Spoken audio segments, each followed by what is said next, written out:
My watch says 7 o'clock, even though that clock says a little bit earlier, but I'm going to open the Select Board meeting for May 21st, 2018, with a reminder that this is recorded at CCTV, and it's necessary to, when you address the board, to come forward, identify yourself, and speak into the mic so that whatever you say can be picked up.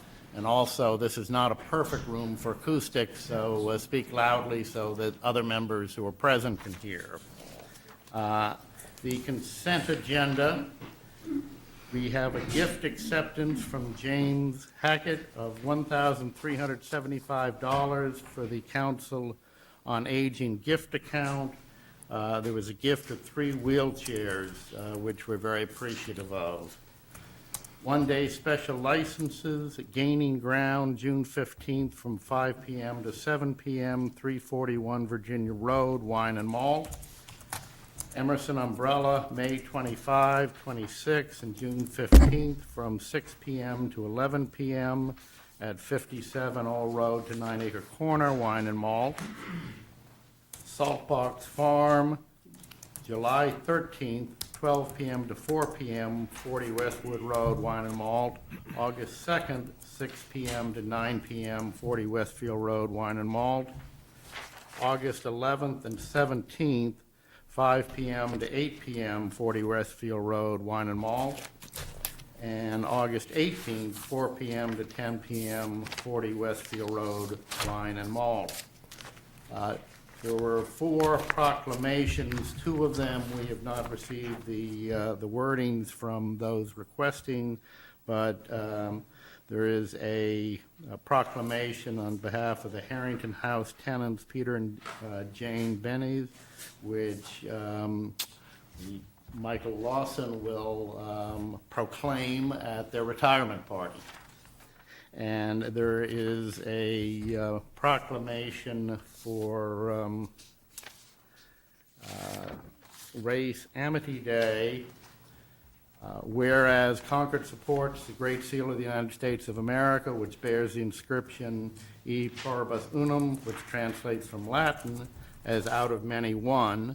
And whereas the greatest asset of the town of Concord is its people, and whereas the town of Concord is comprised of multicultural, multi-ethnic, and multiracial citizens, and whereas friendship, collegiality, civility, respect, and kindness are commonly shared ideals of the collective citizenry of the town of Concord, and where the Towards E Pluribus Unum initiative has invited communities across the United States of America to join in introspection and reflection on the beauty and richness of the diverse people of this great nation while reaching out with the spirit of amity towards one another on the second Sunday in June.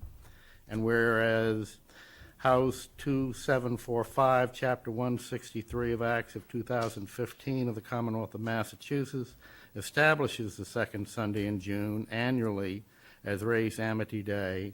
Now therefore, we as the Concord Select Board do hereby proclaim June 10th, 2018 to be Race Amity Day and urge all its citizens of the town to take cognizance of the event and participate fittingly in its observance. Concord Select Board proclaimed this 21st day of May, 2018. And we also have 2 tour guide renewals. I am open for a motion. I move to approve the consent agenda as read. Second. All those in favor? Aye. Thank you. Chris, Town Manager's report. Thank you, Mr. Chair. The special permit granted by the Acton Board of Selectmen for our Nagog Pond water treatment facility was recorded at the end of April, and the 20-day appeal period expired today. So I didn't hear whether an appeal was filed or not, so I'll let you know tomorrow. But hopefully, up until as of Friday, there hadn't been no appeal filed. You'll notice the flagpole is being repaired. There was a crack picked up when we were fixing the lanyards for Patriots Day, so those repairs are happening. It apparently was not structural. We're sorry to hear that Richard Goodwin, senior advisor and speechwriter for Presidents Kennedy and Johnson, passed away on Sunday. Our condolences to the family. He was 86. Wonderful movie. Trying to remember the name Quiz of show? it, but yes. Yeah. Game yeah. show? Game Show? show. Game Game show. show? Quiz show. Quiz Thank show. you. The second annual Middlesex Jazz Festival is Saturday, June 9th in Concord Center. Looking forward to that. The Dog Park Feasibility Study Committee will have a public forum on May 22nd, so that's tomorrow, Tuesday, May 22nd. I'll be right here. 7 p.m. in the townhouse. Relative to the Giroux land, the Assistant Town Manager, Kate Hodges, is negotiating the purchase and sales agreement that the board will be reviewing later tonight. The target date for closing is July 17th. Part of that acquisition was the redevelopment of the site for a public park, and we issued an RFP for planning consultants to work on that, and 30 people did the walkthrough. 30 participated in the walkthrough. It's not often you get a chance to create a public park from scratch, so there was a lot of interest in working with the town on that. Proposals are due, I think it's May 30th. Cambridge Turnpike Phase 1 is now out to bid. The Phase 1 is the work that's not associated with the Millbrook and the bridge that will go over the Millbrooks, but all other, from one end to the other, all of that work is out to bid now. Bids will be open in June, and work will start later this summer. The Phase 2, which is the work over the Millbrook, will be put out to bid in July for construction in 2019, so it'll be a 2-year project. This is Public Works Week, and 300 8th graders will be at the Public Works property on Wednesday, touring the facilities and learning some hands-on experience about Public Works.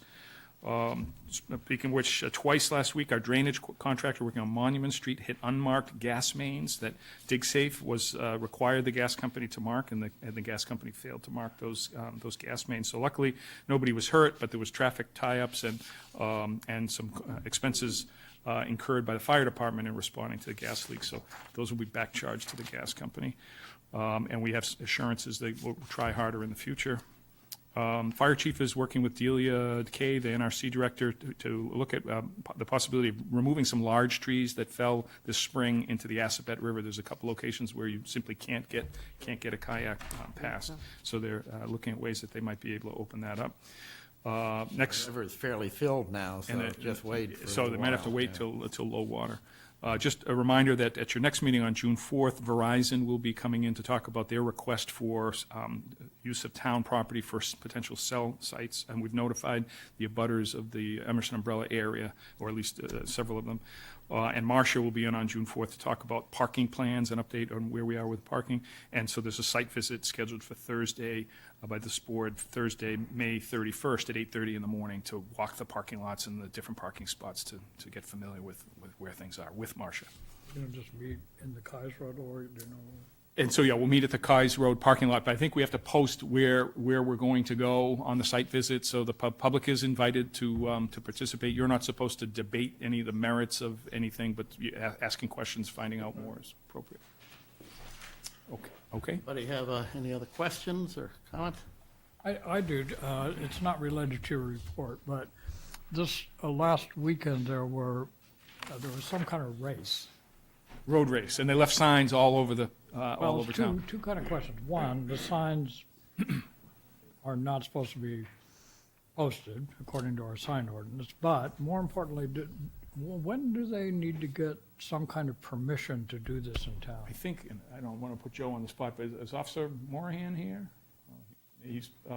They do, I think those road races, foot races, cycle races need to be permitted by the police department. They typically get the permit as long as they control traffic and so forth. We have historically allowed signs, particularly directional signs that help participants find, the end zone or what they're looking for, so they don't wander off. But with the condition that the signs be removed at the end of the event, several hours after the event is over. So Andrew did contact the event organizer to say, you've left a lot of signs behind. They said they thought they picked them all up. Yep, and they said they were out till 9 p.m. last night picking up signs, but So they sent more Well, throughout there today. wasn't a complaint. I was So just it really is, curious as if to- a road race or bicycle race in town must be approved by the. It police starts department. with Kate Hodges, the assistant town manager.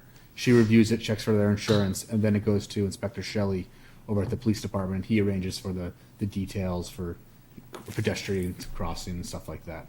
and part of The that. signs were also up, If you, the move. please come forward and if you would. Just, Yeah. sorry. No, So Lieutenant Morahan. The signs were out to mark the route for the bike-a-thon, and then I think they were reminded again today to remove the rest of the signs, so they should be able, hopefully be gone today. So in granting So, the permit. the community you safety grant officer- directional or Safety sign. Yes. something like Yep. thanks. Okay, I guess we are now ready for the 7:05 public hearing, underground fuel storage, Eastern Propane, 210 Monuments Farm Road. There has been a public hearing notice dated May 10th in the Concord Journal, and I'm ready for a motion to open the public hearing. I move to open the public hearing. All in favor? Aye. Yes. Good evening. Good evening. My name is George Hazeltine, and I'm an employee and representing Eastern Propane this evening. We propose to add a third underground propane tank over at 210 Monument Farm Road. It's a fairly large estate, and they've added some pretty big pieces of equipment, a 60-kilowatt generator, a full commercial kitchen, swimming pool heaters, guest housing. I believe the gentleman is some kind of a government representative of some foreign country or something like that, but they're spending some incredible amounts of money, and so they need this extra gas supply over there to be able to meet the vaporization. I've been working with the fire department here in town, giving them details. They've been out, they've done some surveying, and basically at this point, we're just requesting permission to do a third tank. By the gas code, 2 underground tanks are acceptable, but when you go to a third tank on one designated piece of property, you need to have permission of the town or license. I have some guides that I'd like to hand out, if you'd want to pass these around. You can keep these, and they're pretty informative of the code requirement for inspections and anode protection to protect the tanks from corrosion. And there's that guide lists everything from a small underground to a larger 1,000-gallon, and this would be a 1,000-gallon underground tank. What is the size of the other two? They're thousands also. They're also 1,000. Yeah, existing. Huge amount of propane. What It- is it used for? Is it to run the generator? Yes, 1,000-gallon underground is dedicated to the generator alone. The generator is about the size of a car. So it's a pretty big estate. They need an awful lot of power to How maintain. They're not customers of the light plant? They don't get Yeah, their they do, it's a standby, standby? emergency, yeah. Who's responsible for inspecting the tanks, and how regularly are they inspected? Eastern Propane, and that's done every 5 years. And we actually have a device that we put into the ground, and it checks the electrolysis in the ground. There are 2 anodes that are going to be buried in the tank, one to the left and to the right of the tank, a copper wire going back and connected onto the tank, and it's a sacrificial anode, very similar to a sailboat with the zinc weights on the shaft to take all the electrolysis that is created by cavitation. Well, in the ground, there's a natural electrical current that exists everywhere. And these anodes are about 8 inches in diameter, about 3 feet long, and they're good for about 75 years. So for 75 years, any corrosion is attacking the anode first, and then you've got the lifespan of the tank after that, so it's a pretty long. Is the inspection then, the report filed with a town agency? Yes, what'll happen is the general contractor on site will dig the hole and prepare it with sand bedding. Eastern Propane will come out with a crane truck, we'll set the tank in the ground, we'll attach the sacrificial anodes. Then we contact the fire department comes out, they have last visual inspection before it's backfilled. After they give us permission to backfill, we will backfill the propane tanks, with soft sand also, by the way. And they're always in an area where there's no traffic or any vehicle can drive over them. So are these, the 3 tanks, are they connected in serial, or are they? There are one- two, there are two tanks that are gonna be side by side with 3 feet of separation, and that's gonna provide gas to the house, the greenhouse, the guest house, the outside fire pit, tennis courts, heaters. It's it's a long list of amendments. Who's the owner? I don't know. Is it the owners? I asked the question not that I care to know, Is the owner the applicant? but is the owner the applicant? I believe so. No, it's Eastern Propane, because we. You'll own the tank? Yeah, we own the You tank. own the tank. Well, actually, no, I take that back. The homeowner will eventually own the tanks. For right now, it's our Rent to buy or responsibility whatever. to, everything is done professionally and approved by the town. And then then the owners will take possession of the tanks. And is there then kind of, I guess my concern is the continual inspection. Is there a kind of a contract then? that Yes, there is. Eastern- Okay. Actually, by NFP 58, any provider of propane is responsible. So even if they would have taken change to another propane supplier, the first thing that new propane supplier has to do is they have to go through the entire propane system and ensure that it is all up to standard, and then it has to be documented. And it's called the Massachusetts approved program called Gas Check. And that has to be on file. If the fire department were ever to do a audit, that has to be in place. And are you also the installers of the other 2 tanks that are in there? Yes. Okay. Yes, we are. And then how do you, I'm not familiar with the 1,000-gallon tank, is quite big. How do you refill the tank? Is it a fuel truck And that if comes you in? look at that diagram that I gave you, it's a cylinder.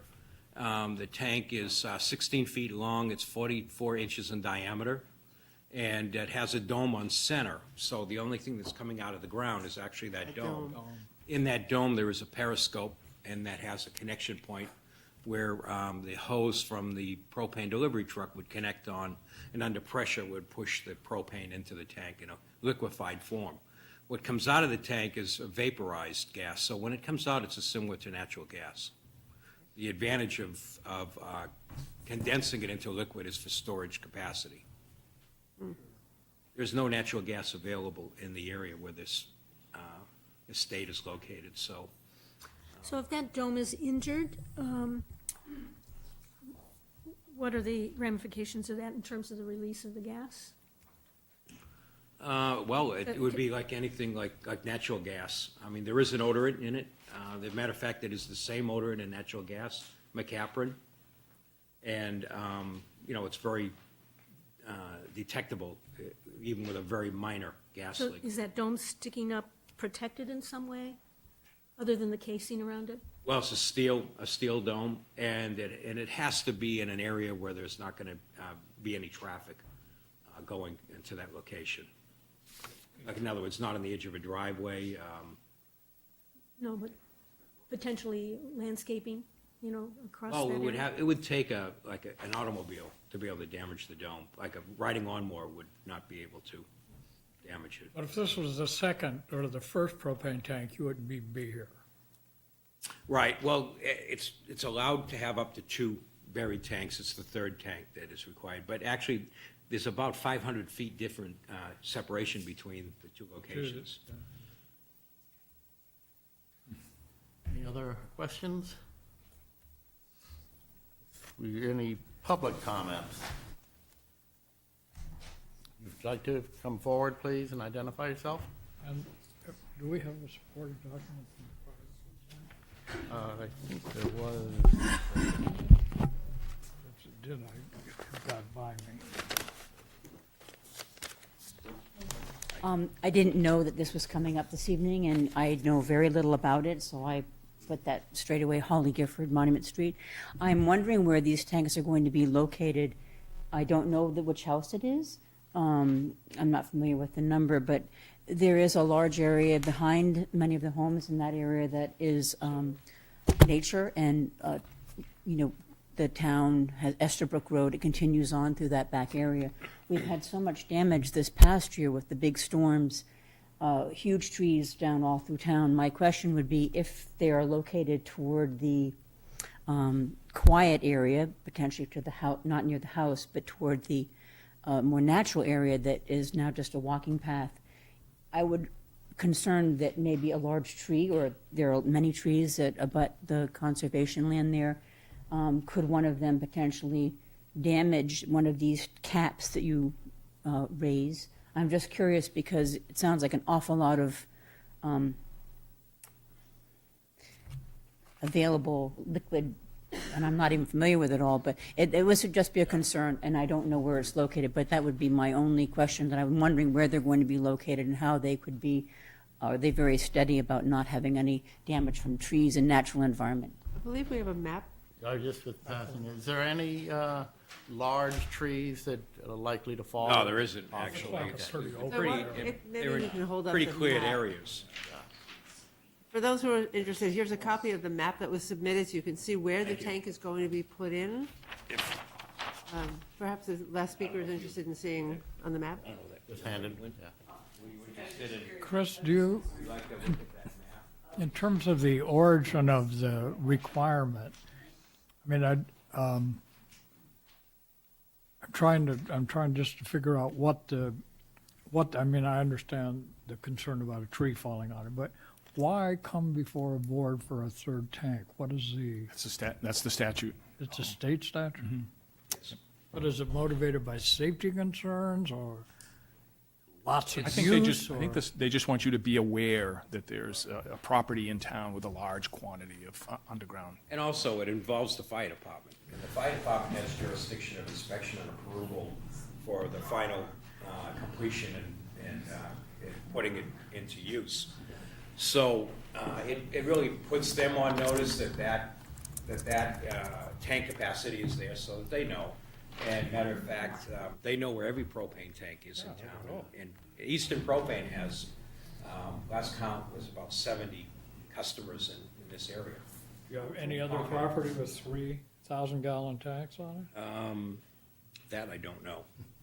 This board has to approve the installation of underground fuel tanks at gas stations, for example, because I think they're $5,000-gallon tanks. So for that reason, above a certain size, the board has to approve. And I think it's Fire department signed for off on publicity. that? Yes, yep. Yep. Fire chief signatures on there. Yeah, he has the chief judge recommended approval in accordance with, there's certain restriction, I could get it for you.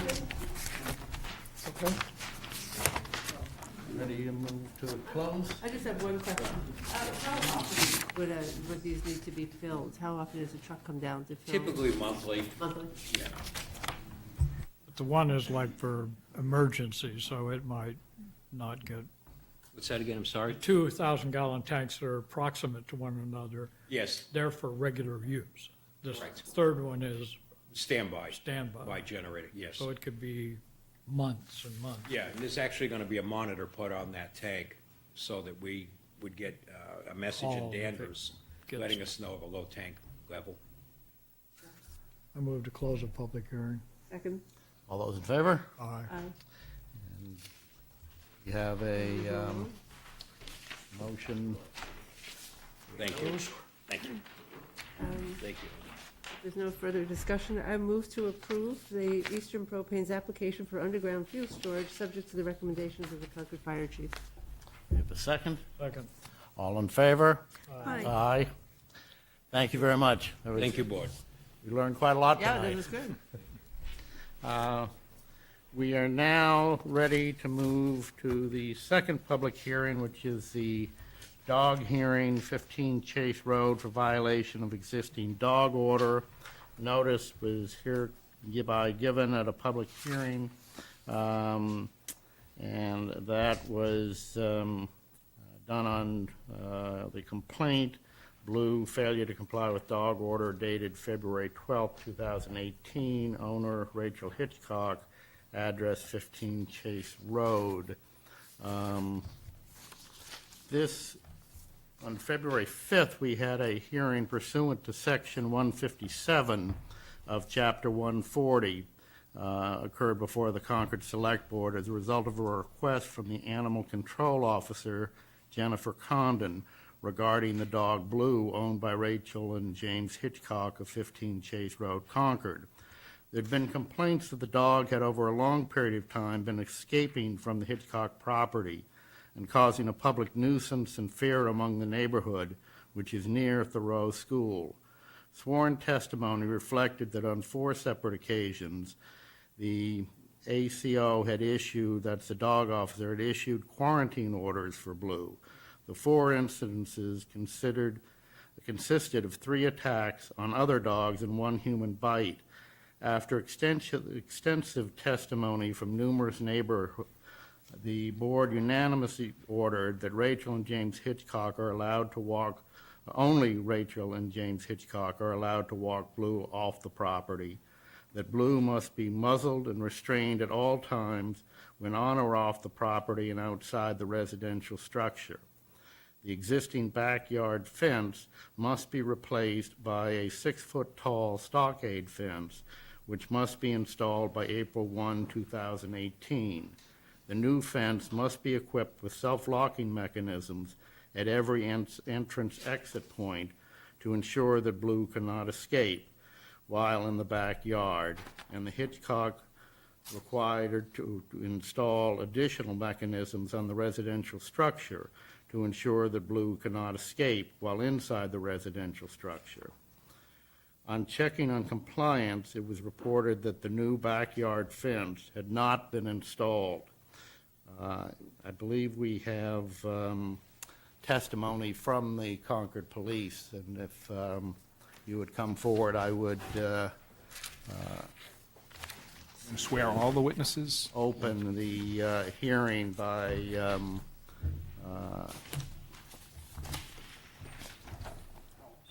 first of all persons who intend to testify at this hearing, please stand up and raise your hand.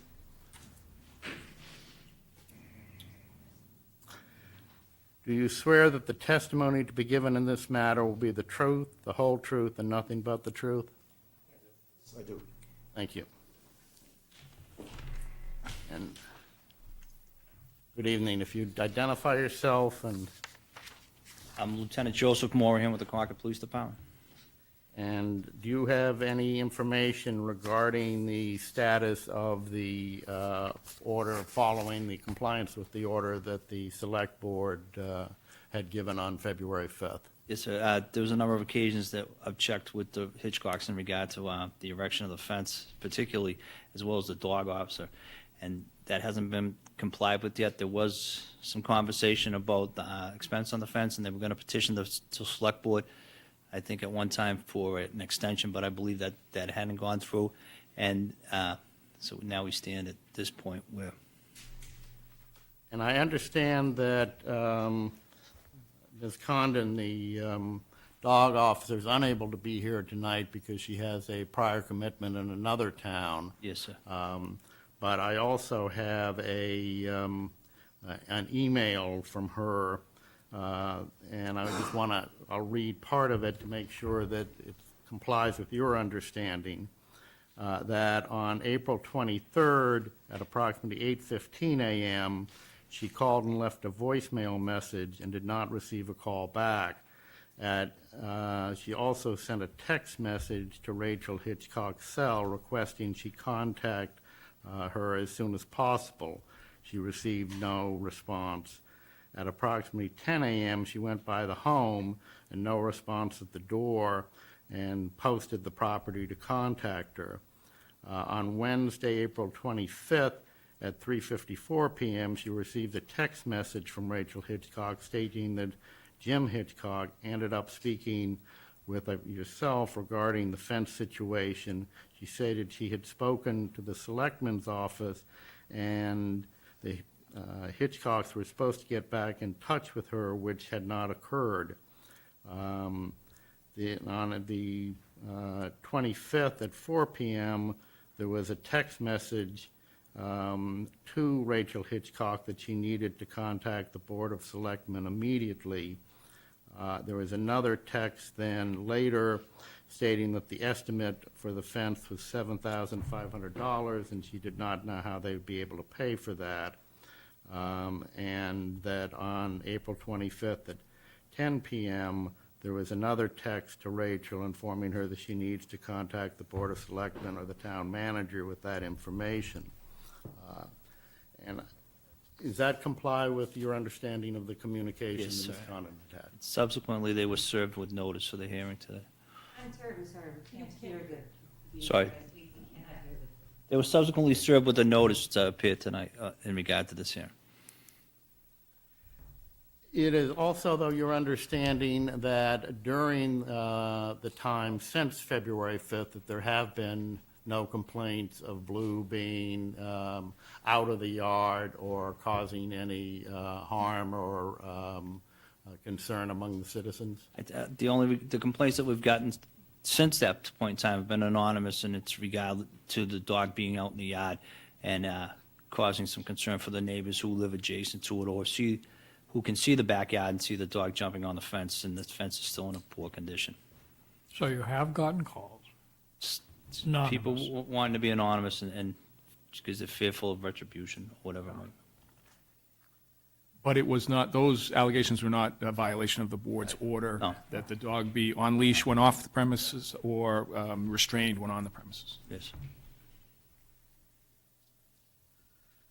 Anybody else have any questions or? So one of the concerns I remember was that the fence was may not be strong enough, and I'm wondering if the dog is jumping on the fence as was what I you think seem when to other people are indicate. outside, I think there's other dogs adjacent to the property on other properties, and the dogs have a tendency, that dog particularly has a tendency to jump against the fence. And the fence doesn't seem to be that sound, so there's concern that the dog ultimately is going to be able to go through the fence. So that's probably what remains as the concern, is that the fence Right. is not all that strong to contain the dog, although it did in this situation. Yes. Any other questions or the office? The question, I'm not sure to whom it should be addressed, but our original finding or order was that the fence had to be installed by April 1st. Is Yes. that correct? When was the first time we heard from either the police department or the owners or anyone that they had not complied with this? I believe that, I mean, I'm not asking Yeah. you to say, but. I think near the end of March, we were reporting back that the fence hadn't been erected yet, however, and then we were reaching out to the family to see, what the situation was, and at that point in time, they were saying that they were having a hard time getting a contractor, and they were going to look for an extension because they weren't able to get a Remember that. contractor, and subsequent to that, they were able to get a contractor to come out and give them a price, but I don't know if that contract was ever submitted to the selectmen. And they were directed to submit that to the select board so they could review it. I don't think recall. I've seen We that. didn't- I don't recall. no, I don't, my understanding is that nothing was. I had contacted, the chief and I spoke about this prior to the April 23rd, and I know he personally made a phone call and left a message, and there was some concern that there wasn't an appropriate response. Yeah, I believe it was on the end of March, on like the 26th, they called the select board's office, and then that was passed to assistant town manager Kate Hodges, and then from there, I don't think there had been communication, but I spoke to Rachel Hitchcock on the phone in the afternoon on the 26th of March.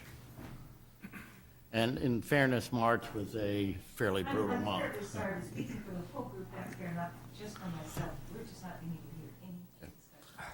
I was saying that March was a fairly difficult month, so it might have been understandable that there had been some difficulty in getting a fence installed, but there certainly should have been able to get an estimate in terms of the cost, and certainly should have been communication, greater communication with the town manager's office and the board.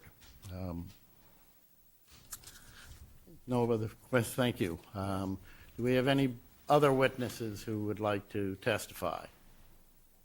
And at this point, we're at the issue before us is whether or not there had been compliance.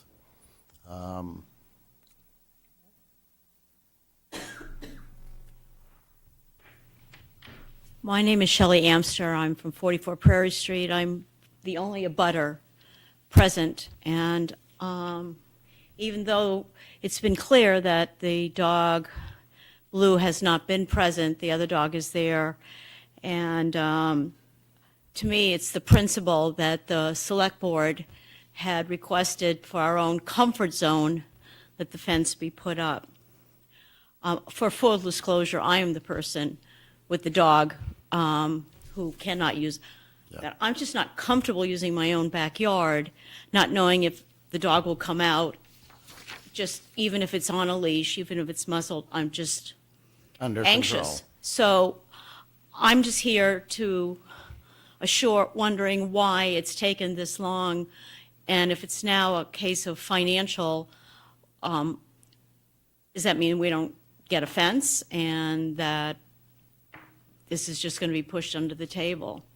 I don't want to cause trouble in this neighborhood, and I feel like the bad person here speaking up on behalf of the other neighbors who obviously had other conflicts, but I'd really like to get this resolved so we can all move on.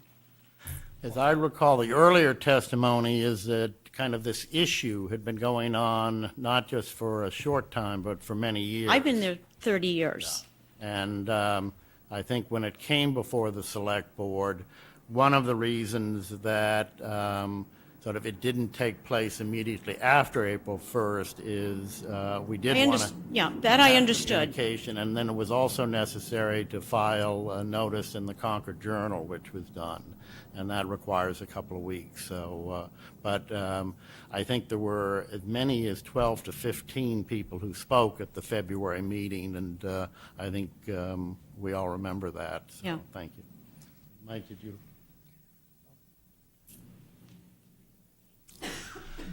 Would either of the Hitchcocks like to? We'd both like to say a few things. I don't know if you want to go first, because you spoke to the town before. And if you'd start by identifying. just Hi, for the I'm Rachel record. Hitchcock, 15 Chase Road. Yes, I did contact the Selectman's office on the 26th, and he was basically saying that originally we were having a hard time getting a contractor to come out, because as you said, March they were behind because so many storms. But then my husband was able to get in touch with someone, and we were just floored by the cost. So really, it's the issue of anywhere between $7,500 and $9,000, which is quite a bit of money. So we're not opposed to putting up a fence at all. It's the cost. We would love, believe me, we would love to have a little privacy and move on as well. But it's just an astronomical amount of money right now. Who was the contractors that you called that wouldn't come out? Reliable Fence was the highest, and then I have, No. You said you were trying to get contractors to come out, and people didn't come. No, people weren't calling us back actually in March. Yeah. Who did you call? Reliable was the first one. They finally got back in touch with us. They did come. Yes, eventually. We had to keep calling. Who else? I had two other people I'm friends with, they're contractors, and they came out and gave me some quotes, what they thought would be. It's Robillard Construction and Siciliano Construction. They looked at it and thought 9,000 was high, but, and again, They're fence construction well, they're not folks? typically just fence. not a they're just fence company, contractors, and yeah. They They were give giving you it a another, professional they opinion. give you another price? They thought maybe between $5,000 and $6,000. They were just guesstimating, but they thought the 9,500 or 9,000. I don't Well, know. it could go up to 9. is So what you they- could get a fence for 5. Maybe. I mean, they were guesstimating, I but thought did they come out and give you an they estimate? came out and they That's gave just me it. as a It's an friend, kind of estimate. a one-on-one. Just, Yeah. like what did they think? And that's how it was. Reliable's the official fence company that came out and gave me a high price. There was Anybody another else? fence company, I can't remember the name off the top of my head, and I was playing phone tag with them a little bit, trying to get a date down, and I never ended up hearing back from them after a week or Know so. who it was? I forget, it was some town, was it? I thought it was like in So you had Tewksbury. one estimate? Yeah, I had one. Two construction companies Yeah. that you knew. Right. That Yeah. gave you kind of It gave me estimate. an idea of what I was going to be in for after I received that high estimate. You decided not to go with them because, I don't have $9,000 for an 8-year-old no, dog. I thought you told me they said between 5 and 6. We still That's don't what our have 5 and friends, 6. A couple of people I know said maybe, that's what they could do it for. I don't have that either right now. That's the issue, is the money. It was a lot higher than I thought it was going to be. Now, What did you think? I mean, you Well, I told don't us know. you could do it. yeah, I was kind of thrown into this whole thing not knowing what to expect. Well, in fairness to us, we were told, we agreed, we've been complying with everything. Everything. I've had no way of knowing that a fence would be $9,000. There's simply no way to know that. Or $5,000. I mean, we were thinking the type of fence was very specific that was requested. It was a 6-foot stockade. Obviously, there are cheaper fences we could put up but this particular type of fence happens to be very expensive. And that was the fence that was written in, I believe, was a 6-foot stockade with the locks. Certain locks and all this yeah, stuff. that's where you get into, quite a bit of money. And, Blue has been religiously on a chain with a muzzle in the yard. We've put up a front gate in our front porch. Because the way our front door works, it's like you walk right into our living room. So there's not really a barrier as far as like the dog. So we have a small front porch and we actually put up a pressure treated gate. So he can't just, if he did get onto the porch, he can't just bolt. And we have some sliding locks on the other doors. Just if we're not around, just keep an eye on one of my son who was having the issue with leaving the door open. We put the sliding lock on. It was just the fence, and we're not opposed to it at all. It's just the cost right now. Were you able to find a substitute fence? I know the order says it would be a 6-foot stockade fence, and I'm just wondering if, when you were trying to call fence companies, did they say, oh, but we can do a different kind of fence that will meet the same intent? And because perhaps, you come back with a proposal that says, we found that we can install a different kind of fence that will be of high integrity and secure the neighbors from, the fear that they have. I don't know whether you got any other information from this fence companies didn't. about other replaceable fence that would meet the same intent and still be visually, blocking the Right. dog. Unfortunately, I guess we didn't. I was under the impression it had to be very specific, like what was written I guess is. my concern is that you didn't communicate with the town or the select board. Oh, And I- in fact, there seemed to be an avoidance. There were calls made, the chief called, as I said, and, asked that you get back in touch. It was kind of you're going to do it your own way, and you can't afford the fence that was asked, but there was no effort to try to solve the problem. Actually, I called on the 26th when we realized how much it was going to be, and that's when I spoke with him saying I was concerned, about the cost. So, and I was told, That's I'd get a after- call. After you'd already been contacted any number of times. Hmm? After you've been contacted any number of times. No, I contacted them on the 26th of March. Oh, saying March. what, on the 26th? That when I realized the cost of the fence, I contacted the selectman's office with my concern, saying, what can I do about this? Is it possible maybe to get an extension, or I just wasn't sure what to do? So, I was told that he would have to get back to me, and I personally, I'm not sure if I didn't get a call back, but I also did not follow up with the selectman's office. That's correct.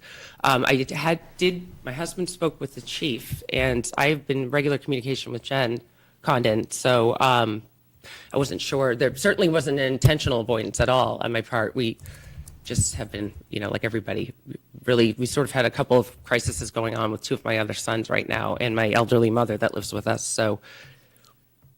And I appreciate life isn't always as easy as we'd like it to be. And as I stated, I can understand that, by April 1st, that March was a difficult month to get fencing done as much as anything else. But, we are now kind of end of May or towards the end of May, and there hasn't been kind of a resolution, and I don't hear what your resolution is to this. I mean, it's sort of, we can't do it. No, Therefore, that's it? No, not at all. We were hoping to try to find a resolution. We don't unfortunately have, that's why we're here, because we weren't sure if we could look at another type of fence or, if that would be acceptable. Whereas it was written in a contract, I was just under the assumption it had to be that particular one. But I guess that's why, we came tonight to try to find a resolution that would be satisfiable, for everybody. Basically, we're not sure what to do. Let's put it that way, be honest. Besides that, we've done everything. Yeah, we just No, weren't and sure. that I appreciate. No. But the reason that the fence was one of the items that was requested was, I mean, you were here, you heard the neighbors that it's a large dog and it's not a secure.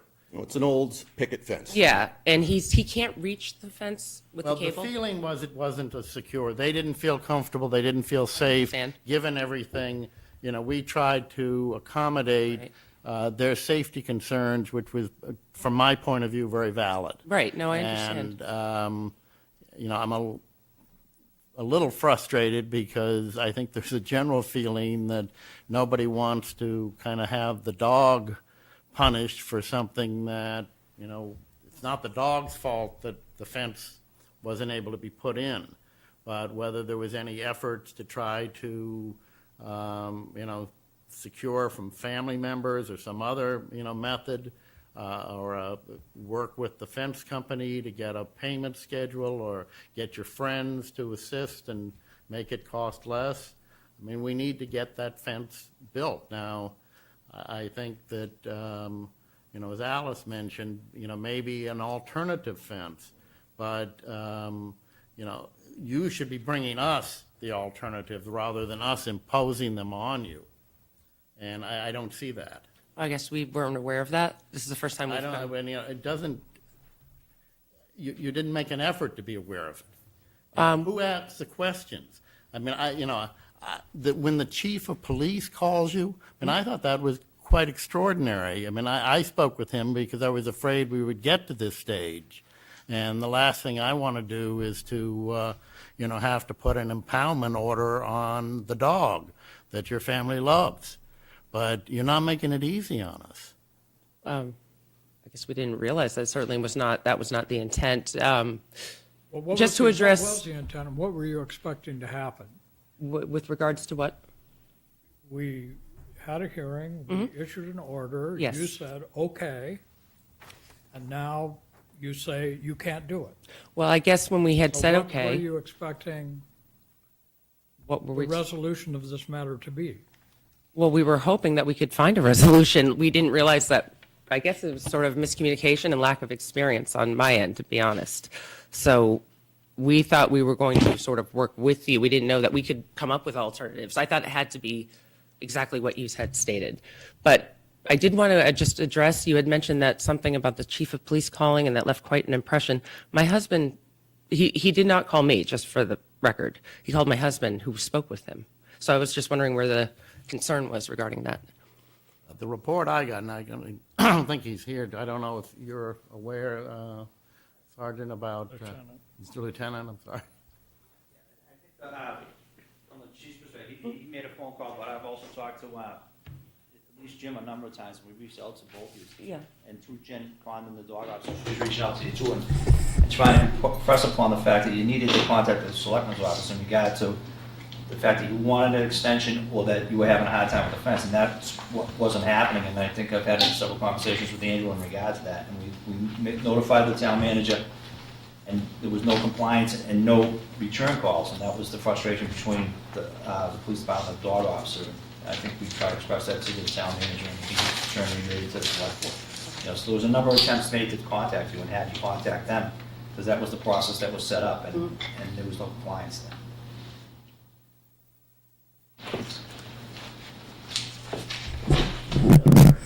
Questions?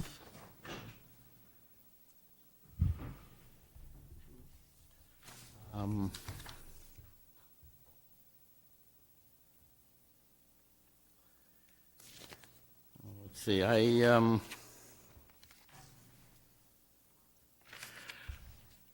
no other comments from the public. yeah, I just want to first to sort of find out, I mean, is there any, what do you all see as a possible solution? Possibly a much less expensive fence, but, still secure. other than that, I'm not really Is the sure. expense of the fence, the supplies? I mean, if you say you have I these, could, maybe, but again, you want something done like this and have friends help you, sometimes friends disappear. I can't rely on people to come help me put in a stockade fence by myself, and Even the other, have you tried? no, but, And I've have talked to you- enough people, it's definitely a two-man job, No, I don't If you want it doubt to be that. decent, you don't want Blue to come over to you. Or- Ask or- your friends who came out to give you these quasi-estimates if they would help you? Well, the quasi money I gotta give them, I mean, it's gonna cost me money to pay them too, so they were just giving me an idea whether that estimate was high or not, So when you agreed to the order, I'm just curious, did you have a price in mind that you thought it would cost to install the kind of fence that we were talking about? I'll admit, I was ignorant to it. Yeah. I didn't really, again, I was kind of I thrust don't into know the this, cost either. I was just not knowing curious. what to expect. yeah, really not knowing what to I expect, didn't know there was honestly. gonna be about 30 people here telling stories that happened 10 years ago, and it just, Well, I let's didn't know not any of that. disparage the stories. There weren't 10 years ago, and there weren't 30 people. Well, And there that's was- the type of disrespect that I don't appreciate I'm taking sorry place. you feel that way, sir, but. Well, that is the way I feel, No one because ever it's very gave me- important. You swore to tell the truth and the whole truth. And I did. And no, you didn't. There weren't 30 people, and it wasn't 10 years ago. Some of So the, let's okay, keep I accurate. used, You didn't tell the truth and the whole truth. oh, you're correct. I used a thank little you, bit of, Thank you. I'd say Okay. they were telling stories up to about 5 or 6 years It was ago. 5 to and 3. That is the truth, Yeah, 5 to 3. without stretching it. And definitely the last two instances could have been completely avoided, and we wouldn't even be here today if somebody acted like the adult in the situation and crossed the street with their dog on a leash that was quote Thank you, unquote, my thank you. I dog think doesn't we've like heard- other dogs. We've had enough. Do you want to make an addition? If, just come wait a forward. second, I'm going to, you go, both can go back to the seats, please. Again, if you just identify yourself. Shelley Amster. I have a suggestion. There are 3 carpenters that live in the neighborhood who actually have verbally said, maybe we could put it together. So, I mean, there is a way that the neighborhood wants it to happen and help them out. And I don't know if no one knew in the neighborhood that it was a pricing issue, and maybe the neighborhood could help. I mean, this is how Want to much. get it solved, but want to do it the right way. Yeah. So it's just a suggestion. Unfortunately, they're not here. I was hoping at least one of them would be here, but there are people that are capable of doing it in the neighborhood that might volunteer to help at cost. I mean, I don't think they will cover the cost, but I think they will do it. So it's just a suggestion. Yeah, no, I very much appreciate that. That's kind of constructive. Would it, this is Yeah. a suggestion too. If we, can you continue you can continue a Yeah. public hearing, can't you? If we continued the public hearing until our next meeting, which is June 4th. June 4th, yeah. Giving both the dog owners and the neighbors a chance to come back to this board. It's the owner's responsibility to come back, not the neighbors. Come back to us with concrete, specific proposals for remedying the situation that they can afford to do. And try to work with the neighbors. It'd be nice to have the neighborhood working together. With a date. They've never come to us with this. Well, I'm, Did you ever reach out to them? Yes. I'm sorry. You have some concern? No, I didn't see anything. okay, hey, that's enough, please. Hey, that's enough. We're the hearing, you're to address your comments to the board, not to other Oh, people. I'm sorry somebody was behind me. Yeah. I just- I would then, I guess, entertain a motion to I'm sorry. I would just add to Mike's suggestion about a time period, specified time period.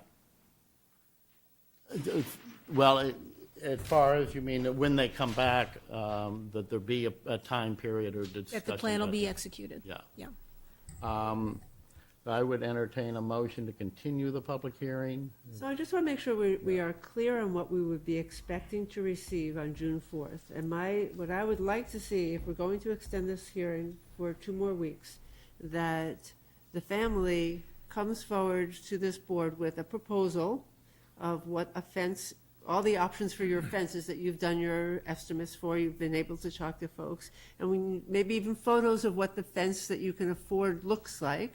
Something that gives us information that says, is there something that is workable at a price that you can afford?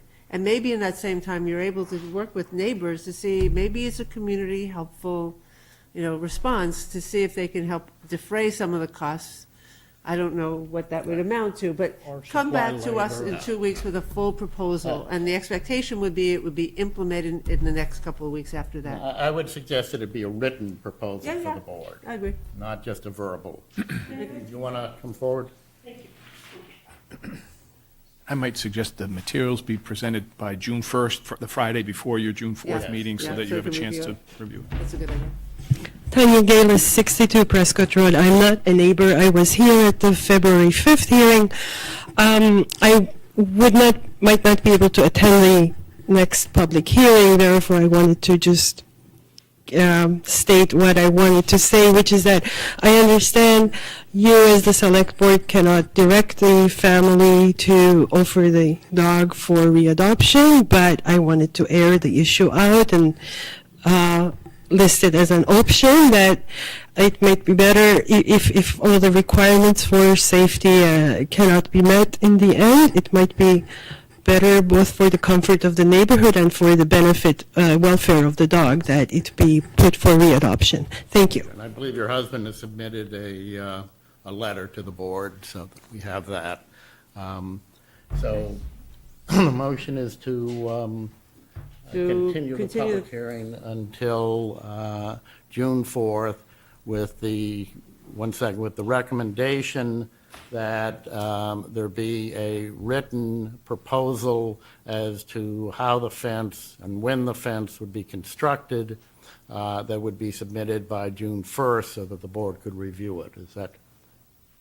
I would just say that is in compliance with the board's order, The intent of the order. the intent of the To be order. able to firmly contain the dog, obscure its, view, so that folks aren't afraid. Do you have a Somehow question about? I just, something, I was just wondering if it might be acceptable to, it could be a lot more cost-effective possibly to repair the existing fence.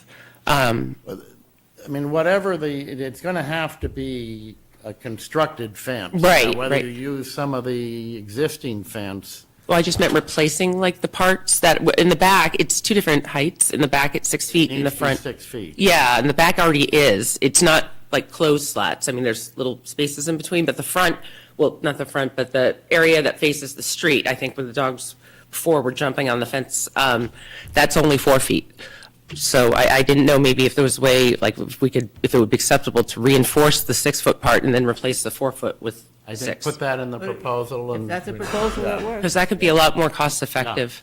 I think you'd get a much more receptive hearing if you had in front of us your best effort to resolve this matter so that we don't have to take the action that we'll have to take. Oh, I understand. We're not just trying to create an expensive fence. No, to I solve the understand that. problem. Right, no, I really want to too. I mean, I really do. I just, unfortunately. I do think communication is very important, and I think, sometimes. I get that now. means you have to Yep. reach out. No, I definitely will make more of an effort. Percent.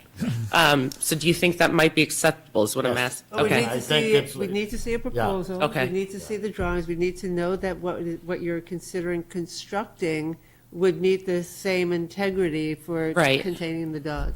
A Okay. photograph might be very helpful. Oh, sure, sure.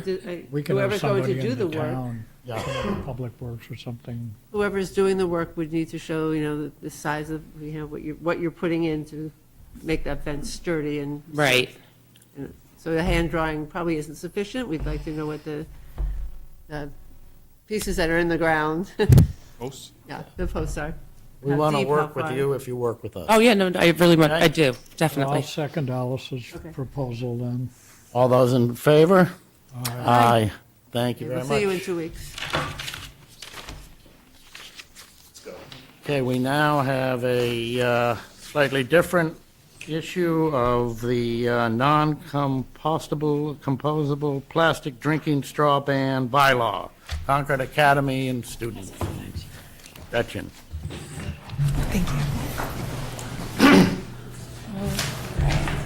Good evening. Good evening. You would identify yourself and then make whatever statement you would like. I'm Greer Harnden.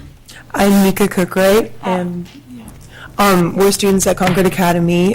Greer is a junior, and I'm a senior. I'm 18. I live in Concord, and I'm a registered voter as of today. And we have a fact sheet for you. There's a bunch. Gretchen, do you want to identify yourself? Yeah, I'm Gretchen Norbach, and I'm also a Concord resident. I am their teacher that started this whole thing. There you go. Actually, they started it. I just helped them One on their second, way. we're still getting this paper around the room. Yes, there's enough for the public. So we, the students wrote a policy brief, and they provided a fact sheet regarding the impact of plastics, non-composable plastic straws on the environment. So what we're proposing today is some action forward on a potential straw ban in Concord, because we believe that Concord has shown the motivation for sustainable changes. There is the passion in Concord businesses. A lot of individuals are already taking action against straws.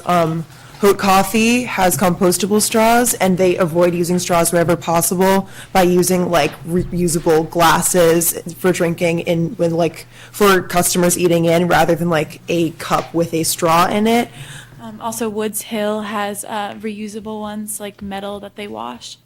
And even Starbucks, which is like a really big chain brand, which is based in Seattle. In Seattle, there is a plastic, and which includes straws. Like I think it's utensils and straws are banned in Seattle. So Starbucks recently in Concord started carrying the special lids that they use in their Seattle store that look kind of like a baby sippy cup top, but like they work well. And that's an alternative to a straw that like has less waste and can be recycled with a plastic cup.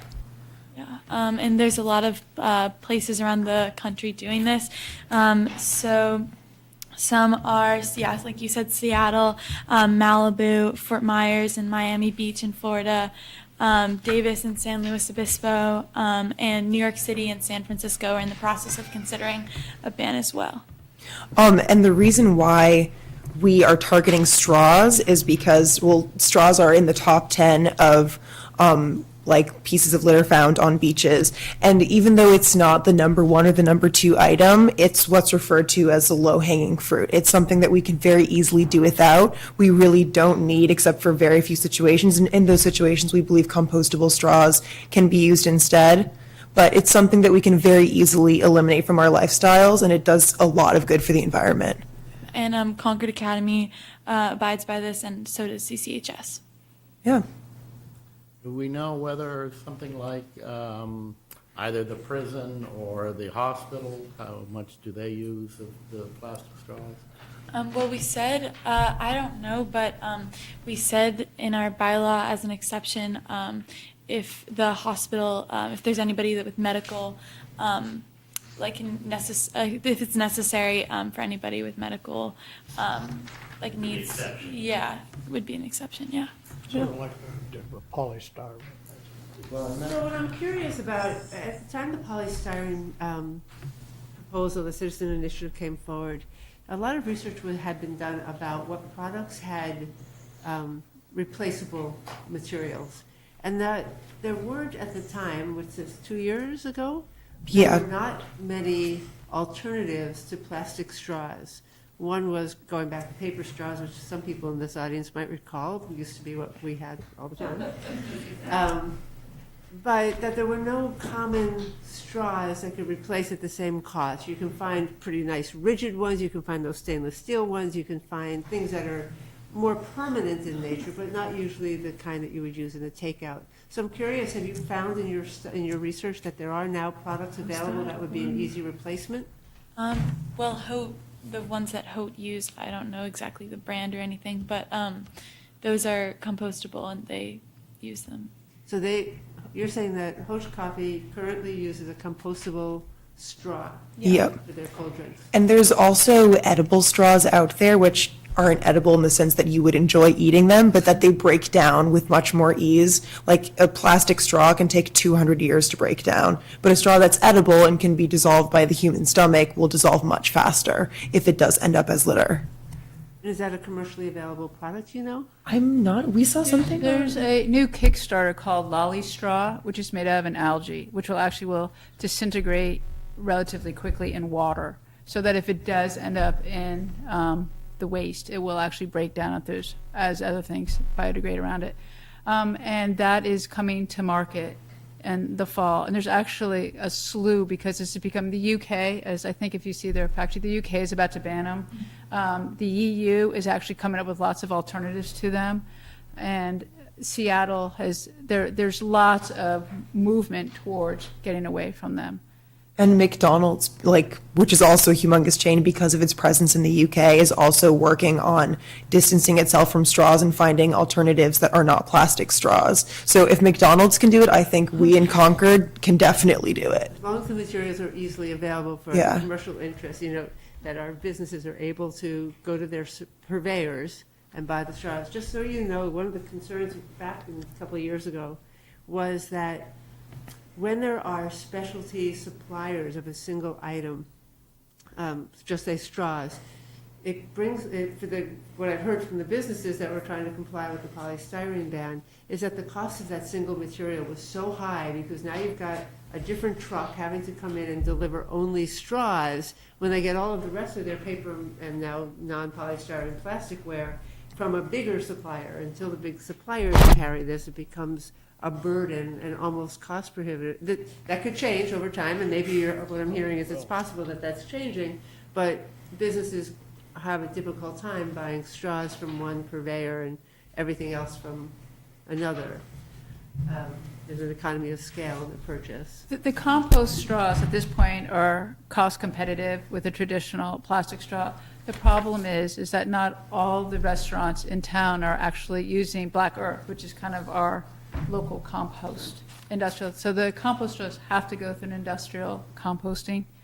You can't put them in your backyard. It has to go through industrial, and not everybody. I mean, Hote uses one, and some of the other restaurants do. And so compost is relatively accessible financially, but we have to find out about the other restaurants.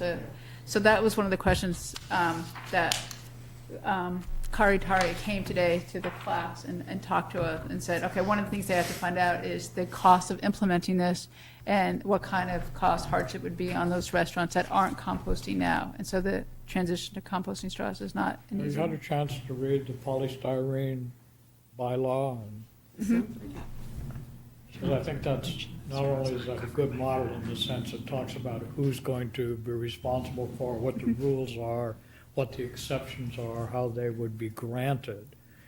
So that's constructive. But also what's constructive is the process that bylaw went through to get to town meeting in a way that could be adopted. And you probably weren't there, but we had a public hearing in the hearing room about it. And it was not what I would call a positive public hearing. But the proposer of the bylaw paid good attention, listened, and went out and then met with and talked to the folks who were going to be affected by this to see what was available, how they might comply, what the real issues were. And they were able to bring a lot of the merchants along so that when we got to town meeting, it was, it was a kumbaya moment. It's not very contentious. And we had the same thing happen this last year with another one, which was the leaf blowers. And we had a public hearing about that, and as a consequence of that, the proposer of that decided this wasn't the time. He was going to work with some of the landscape folks in town to see what the right time was. So I think that the way the polystyrene thing played out and what the proposer of the bylaw did in terms of contacting folks and answering some of the questions made just a huge difference. And so I would really thank you for the initiative that you've taken and suggest that you follow that a little bit. And so when you come to the time for submitting petition warrant articles, if that's what you want to do, and we have our public hearing, you can say, wow, it's not just hot coffee I talked to Main Street Cafe, I talked to whatever, Starbucks, to Trails End, and they're all on board with this, so I mean, the More hospital voluntary- can't be, and Voluntary compliance you can get, obviously that paves the way. Do you see this as being something you would want to take before the town meeting? Or would you want this to kind of go before as one of the town committees and work sort of in that mechanism? Have you given sort of thought on We that? have given that some thought, and first I'd like to say that the polystyrene bylaw is what I don't know if you've read the students' bylaw, but they modeled it after that one, so it's similar in writing.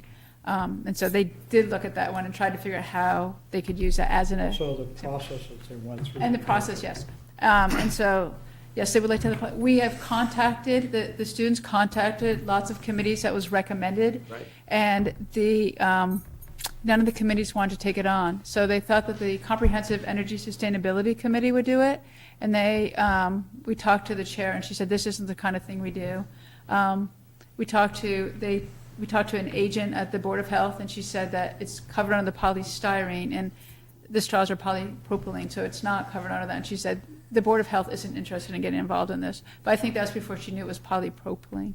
So they kind of did that. But I think at this point, they're feeling committeeless. And so, That's what we're here. so okay. So we're here to you to get your advice and how to move forward. Polystyrene was a citizen petition. Okay. You're a registered voter. So I just had a question, though. Maybe Chris would be able to help. We have a polystyrene bylaw. What would be the process if we were to amend that bylaw to include plastic straws of whatever material? And so rather than have another citizen petition just for straws, is there something that we could do that's short of a citizen petition to town meeting? Could we, as we have occasional bylaw amendments by the zoning board? No, Is a there something- bylaw amendment has to be approved by town meeting. But it wouldn't be so it still needs, I was Well, just that- thinking, is it an easier process than starting from a new citizen petition on a single But if- item? but another way of Thought you might say ask that. Alice's question is, though, it could be an amendment as opposed to a new bylaw, potentially. You could, except the bylaw is called the polystyrene bylaw, so people might not look for polypropylene products, perhaps. And this is, I will say, this is well worded, you know, it followed the model. I would also suggest the woman at McDonald's who's doing a lot of the environmental work is the name Rachel Caprellian. She was the registrar of motor vehicles in Massachusetts, and before that, a state representative. And she might be very interested in providing you with information and assisting, because they're doing it nationally, as I understand. And, you know, the bigger the group, the easier and the more help, and they might very well be somebody who could be of assistance. So, well, thank you very much. Thank you for your time. Congratulations on Thank you. being registered, and now Thank the you. next thing, you got to get out and vote, of course. Yeah. Absolutely, starting on June 12th. But Yeah. this is much more pleasant to have to deal with than dog issues. So we appreciate Thank it. you. One last question. So if the students want to go to the public hearing, they need to get the 100 signatures and start doing a lot of footwork and knocking on doors? No? If there were a special town meeting, a citizen petition article requires 100 signatures. At an annual town meeting, it's only 10 registered voters. We haven't. If you go for the regular annual town meeting, it's required 10 signatures signatures, for registered citizen- voters. Of registered You'd voters to be- bring a citizen My petition. advice, whether it's good or not, you can judge, would be, first of all, I don't think we have scheduled a special town meeting. And I think you would be well advised to do this at a regular town meeting, because the last thing you want is, it's too important to do it, a special town meeting, because we only have 250 people out here, and we gotta, you don't want that Okay. argument. So, and that gives you a little bit more time to Gives us almost a year, so that's great. build.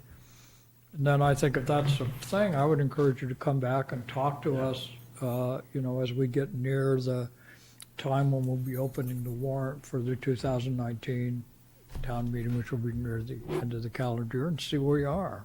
I would also add one more thing, that in the meantime, if you haven't already met or talked with Scott Richardson, you might want to spend a little time with Scott. We have a phone call into him. Excellent. I'm sure that'll be helpful. I think he'd be a great advocate, he'd want to work with you, and he's been through this a couple times. Thank you. The name of your petition could be Straws Suck. I've heard that. Thank you. Thank you. Are there any select? Okay, we're now moving on to Punkatassett parking discussion. And Delia, are you There's your. going to be? Town engineer is on, Bill Renault is also Oh, okay, here. Bill. We'll get the whole group up. You want to come up? Sure.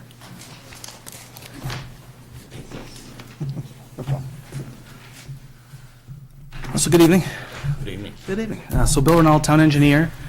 So to give you kind of an update, I guess, on the parking from the last select board meeting, Public Works has met with a couple of representatives from the neighborhood as well as their engineer back in March to kind of go over a field visit and review some alternative proposals to what we had originally sketched out, really looking on more of a cost-effective approach to narrow the road down a little bit using striping and kind of dovetailing that with some of the work that's going on Monument Street now.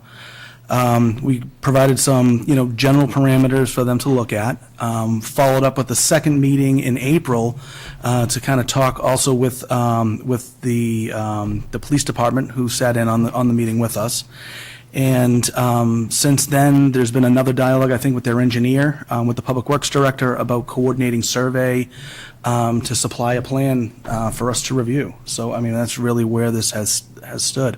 So it's kind of in a limbo, I would say, still from the last meeting. We've had a little bit of dialogue, I'd say a great deal of dialogue, but ultimately nothing has been supplied to the town to review. So that's what you're waiting for. It sounds like you're waiting for something to be submitted from the residents who are working with you on this plan. Yep, exactly. And the number of spaces that were to be provided, was it 6? We were at 6. One of those spaces, we've also received another letter from Ms. White to not have any parking spaces in front of her house, but we had 1 space out of the 6 located there, so. Any date in terms of when you might be hearing from them? Well, we heard from them last week to start looking at doing a survey using one of those drones, and they would need to take up a lane. So we instructed them to go talk to the police department to coordinate details for that, and that's the last we've heard of it. So. But you did have an estimate of the 6 spaces that. It was about $90,000, because the lion's share of that being relocating the retaining wall, constructing it to town standards based on our last couple of walls that we did. So like Haywood Meadow Wall would be a good example.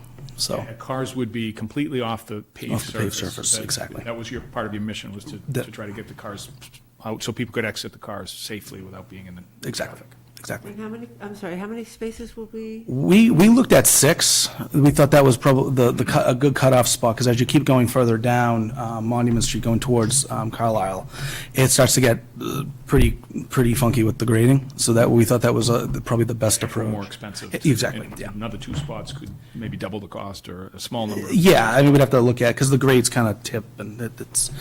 So I think the board was open to considering 6 spaces only, sort of a try and see, to get the 6 spaces developed, see if that meets the public's needs, and then revisit it after a year or 2 and see what the results are. But at this point, the estimated cost is $90,000 to keep the 6 spaces on street. And Delia, you had a cost of what was it, $50,000 for 15 spaces off street, 12 spaces off street. Mm-hmm.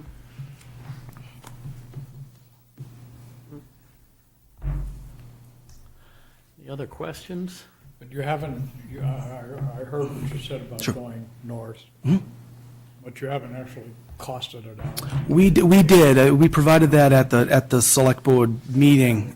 Yeah, it was about $250 to do the whole run, the whole ball of wax. Yeah. Was that 12? That was 12. Yeah. So Yeah. But again, we're still working on, a GIS plan with, limited grading, plus or minus 2 to 3 feet. So we'd have to go out, get real survey to understand what exactly we can do, but that's a ballpark estimate. That's what we expect them to be. You run into things like some utilities, there are trees, there's stone wall, things. like Trees and that. stone walls, yeah, a lot of those. Isn't there some electrical box too? As you get further down, but that's way down, like in space 13, 12, 13, somewhere down there, so, yeah.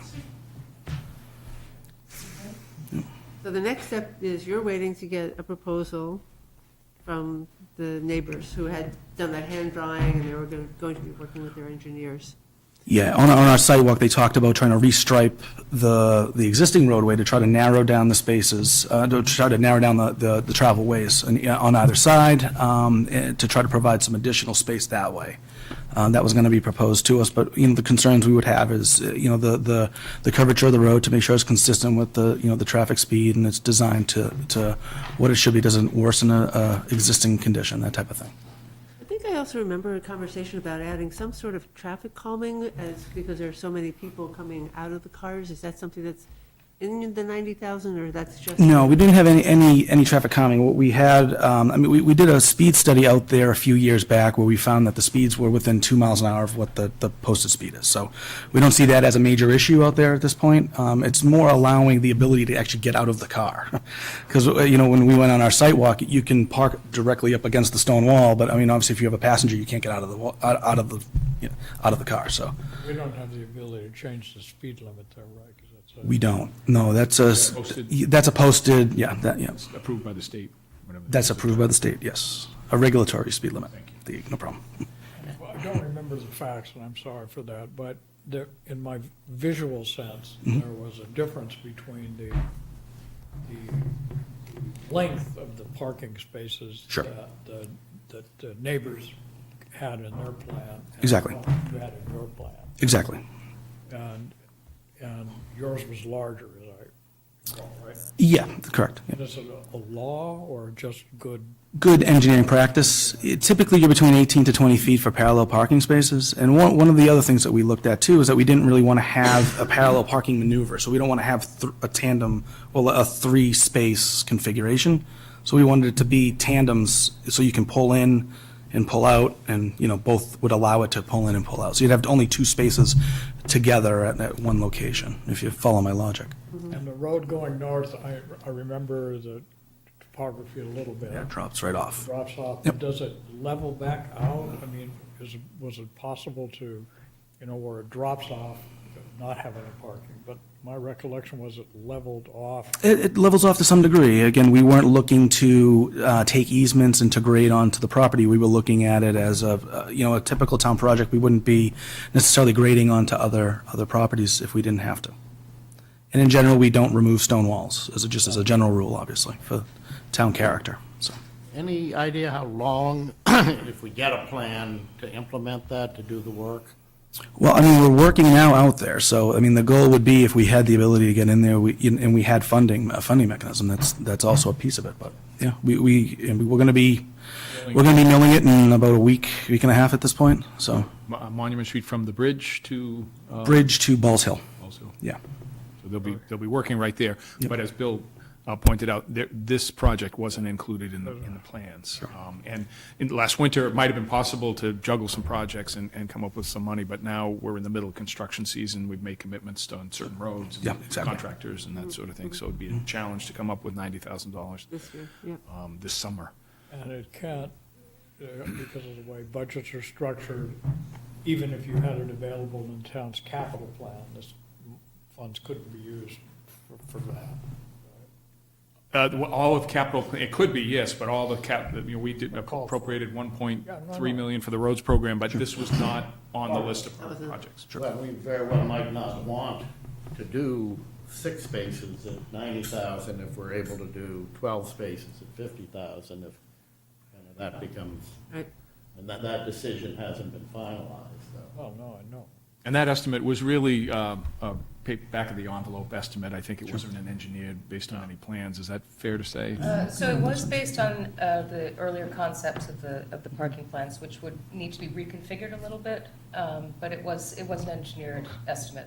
It was a year ago, so there's that, which, In fact. right. But it is also gravel. It's a gravel parking lot. This area would be gravel, but the retaining wall and that wall is the big cost. That's where all that number's coming from. So if we wanted to do this, line quarter with what you said, see what happens. But we don't have the funds to do it. We'd have to wait until the next We would have a season. contract in place to be able to do it this season. Correct. Do we have somebody, yes, this forward? You would come and identify yourself. Hi, I'm Nora Murphy, and I'm a member of the Incotasset Neighbors Group. And I hope I'm not stepping on any toes of my other neighbors in jumping in. But I learned at the last minute that this was on the agenda tonight, and I wanted to update a little bit from our end. We had a meeting that was either in late January or February, and in front of the board, or well, actually, it was a meeting that we attended, and we discussed about having our engineer speak to engineering. And I think that Rich Ryan was very busy before town meeting, so although our engineer contacted him a couple of times, they weren't actually able to meet until I think March 23rd. So it took quite a while for a meeting to be scheduled. And at the time, it seemed as though, I mean, our engineer found it was a very good and open conversation, and seemed like things were, that there was possibility for our plan to be developed and be well received.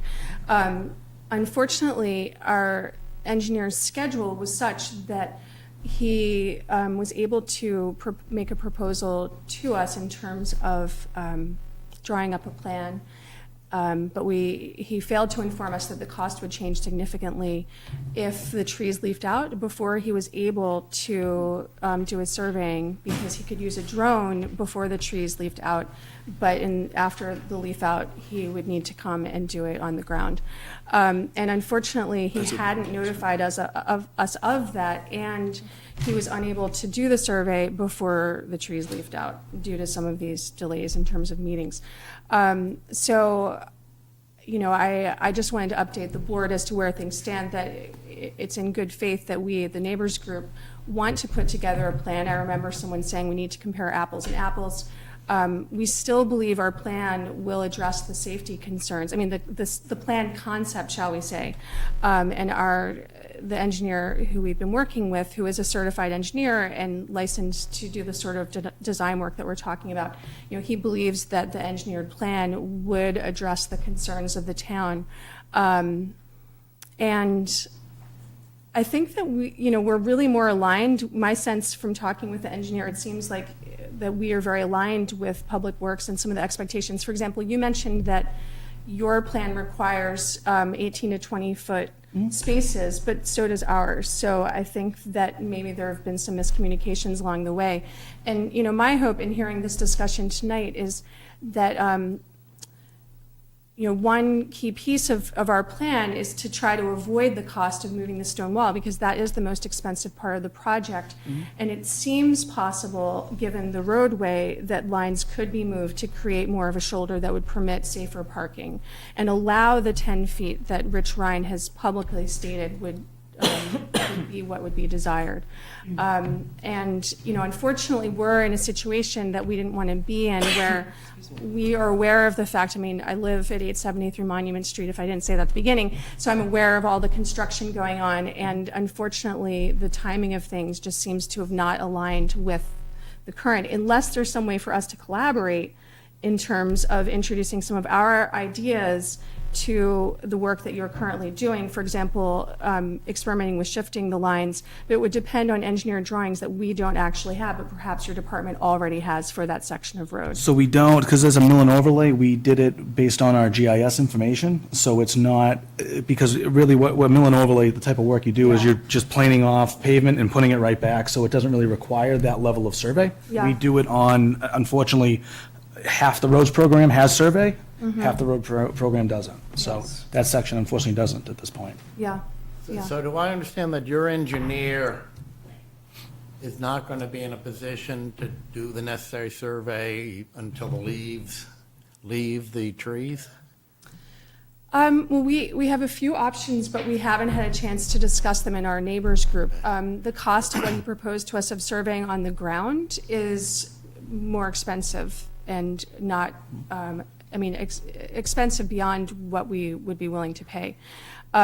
So he would need to delay to do it at cost what he proposed before he'd have to wait until the fall to do the surveying. Are there other surveyors in the area who could do it? It's hard to know, and we haven't had time to investigate fully. We'd like to work with the town.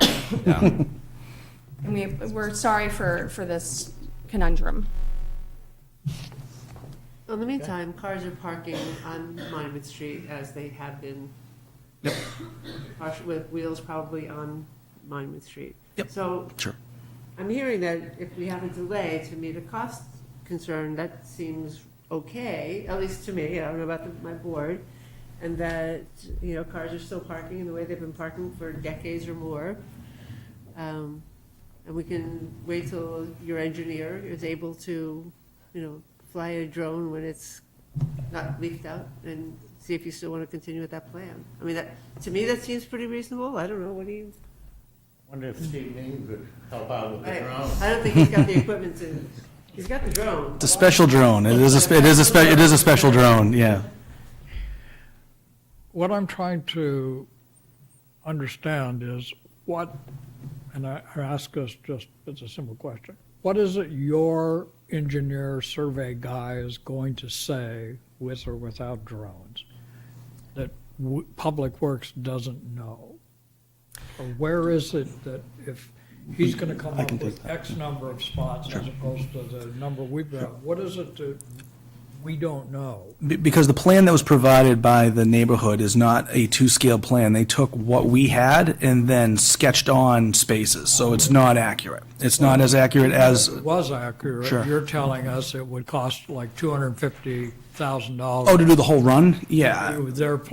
Sure. Forget for the moment whether their plan is, an engineering plan. I got you. Yep. But to get spots from where their spots start to where their spots end. Yeah.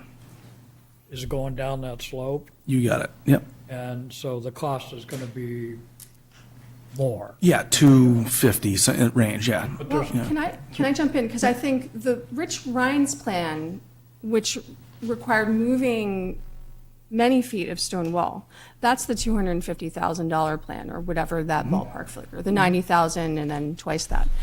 But we proposed an alternative that didn't require moving the stone wall, or I understand from talking with Dan Jelaski that he and Rich talked about potentially removing some stones from the top of the wall in certain places to allow for car doors and so forth. so the issue is. But the cost, I just want to emphasize, the cost of our plan is not $250,000. So ultimately, our goal, which we tried to communicate in December at our presentation, is to improve the safety, even though this is an area that's already documented as having had no reported accidents in the last 15 years by either the state or our local police force, even while there have been many accidents in other part of town, I want to add. But we recognize people feel that they want to have greater width for the spaces. So our engineer came and looked at the site and said there's possibility for that simply by changing where the lines are and adding in the fog lines. And it sounds like Rich Ryan is open to that as well, but my understanding is that for the engineering of it, it needs to just be drawn out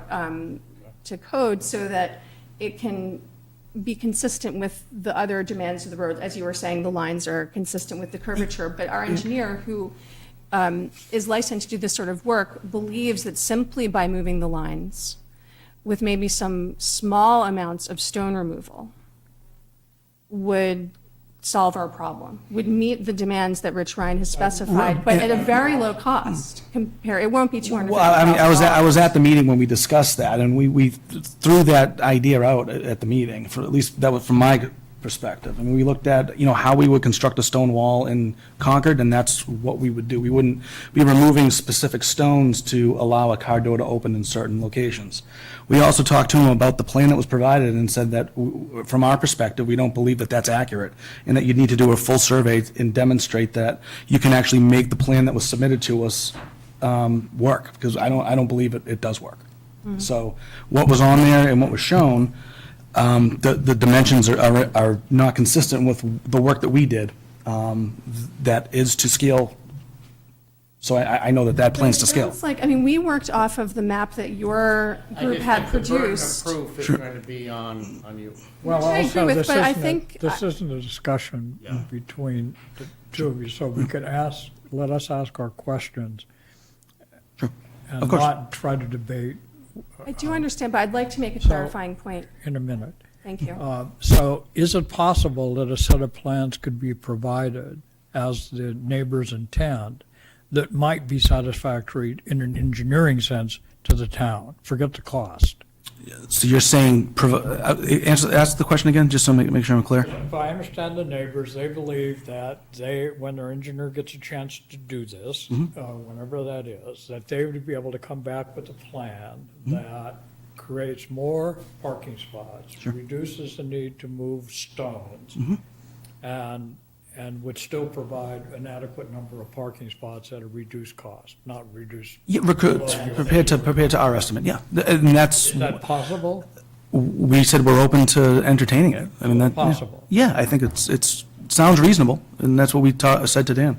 So We'll entertain I don't it. think there's anything that we can do tonight. It sounds like there's some the engineer is unavailable for some period of time if he's going to go through with this plan to do to do a survey.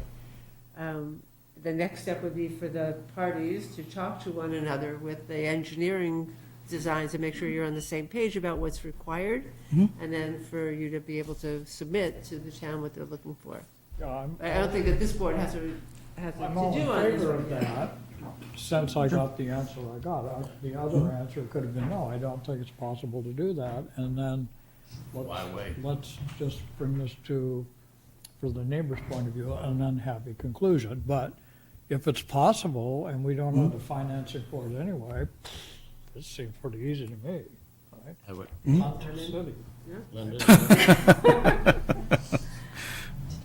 Would you like to just add toward sort of a last word here, or I think otherwise a sense Is this truly our last word? Because I'd like to defer to my neighbor, Rich Churchill, I think. Well, the sense I think we have right now is that this is not something we're going to make a decision on tonight. We're going to wait until your engineer brings a report. So if there's something, that would address that issue, we're happy to hear it. Well, just by waiting, you're saying even waiting until October or November? We There's still couldn't parking on the fund street, as far as I'm it, concerned. from town manager, we couldn't fund this until the next season anyway. So there's not much, even if we wanted to go ahead with this plan right here, we could say we're gonna do it, I suppose, but we wouldn't actually be able to do it until next year. So October, as long as we get it done, and we get it to the town, and the town has the ability to comment on it, so we can hopefully resolve this in a way that everybody says, terrific. Because the NRC has an alternative plan. And while I know, there's opposition to that plan, we're obligated, because we've already accepted a report from the study committee to get some stuff done here. And so I'm happy to wait until we hear from it, but we've got to get this matter resolved here. Okay. Can I just say one thing? Sure. Or Rich Churchill at 903 Monument Street.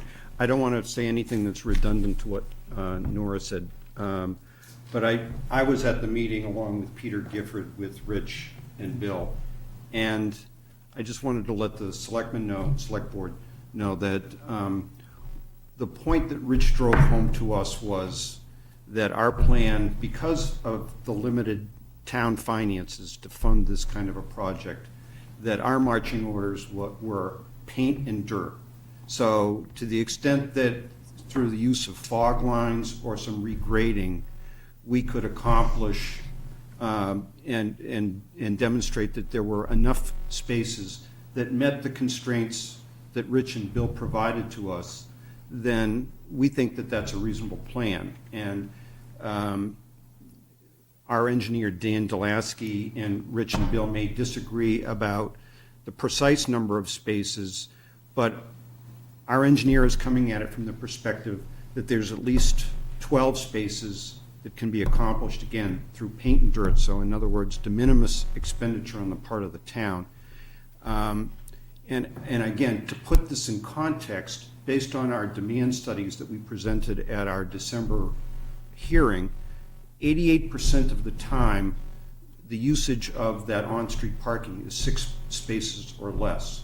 So we think, reasonable people can disagree whether there's 6 or 12, but we think that there's some number of spaces that can meet the needs of the demand for parking in that area.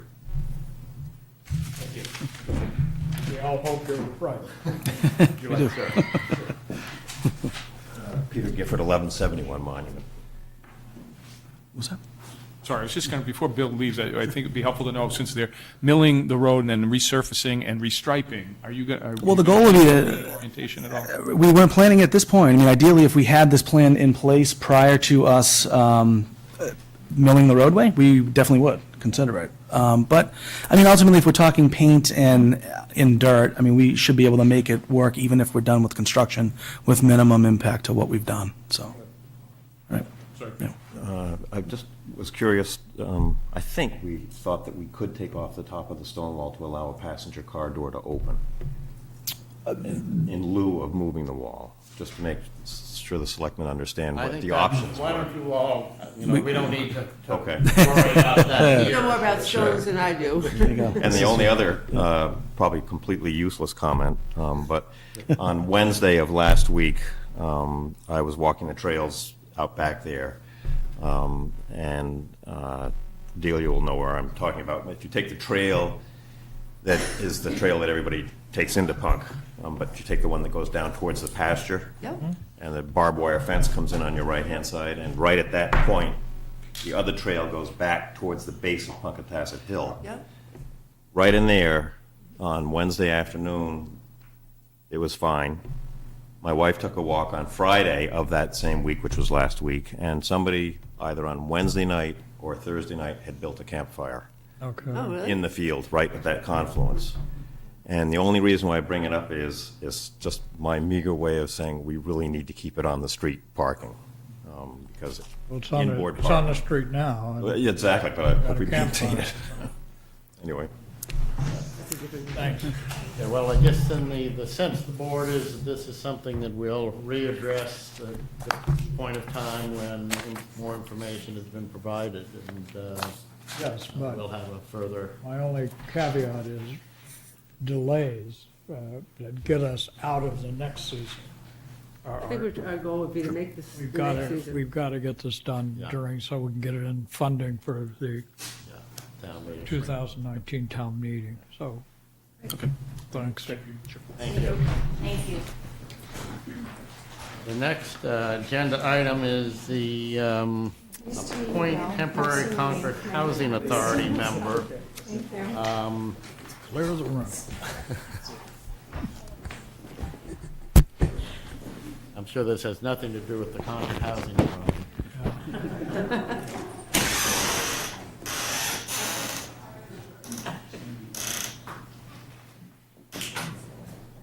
And my understanding is that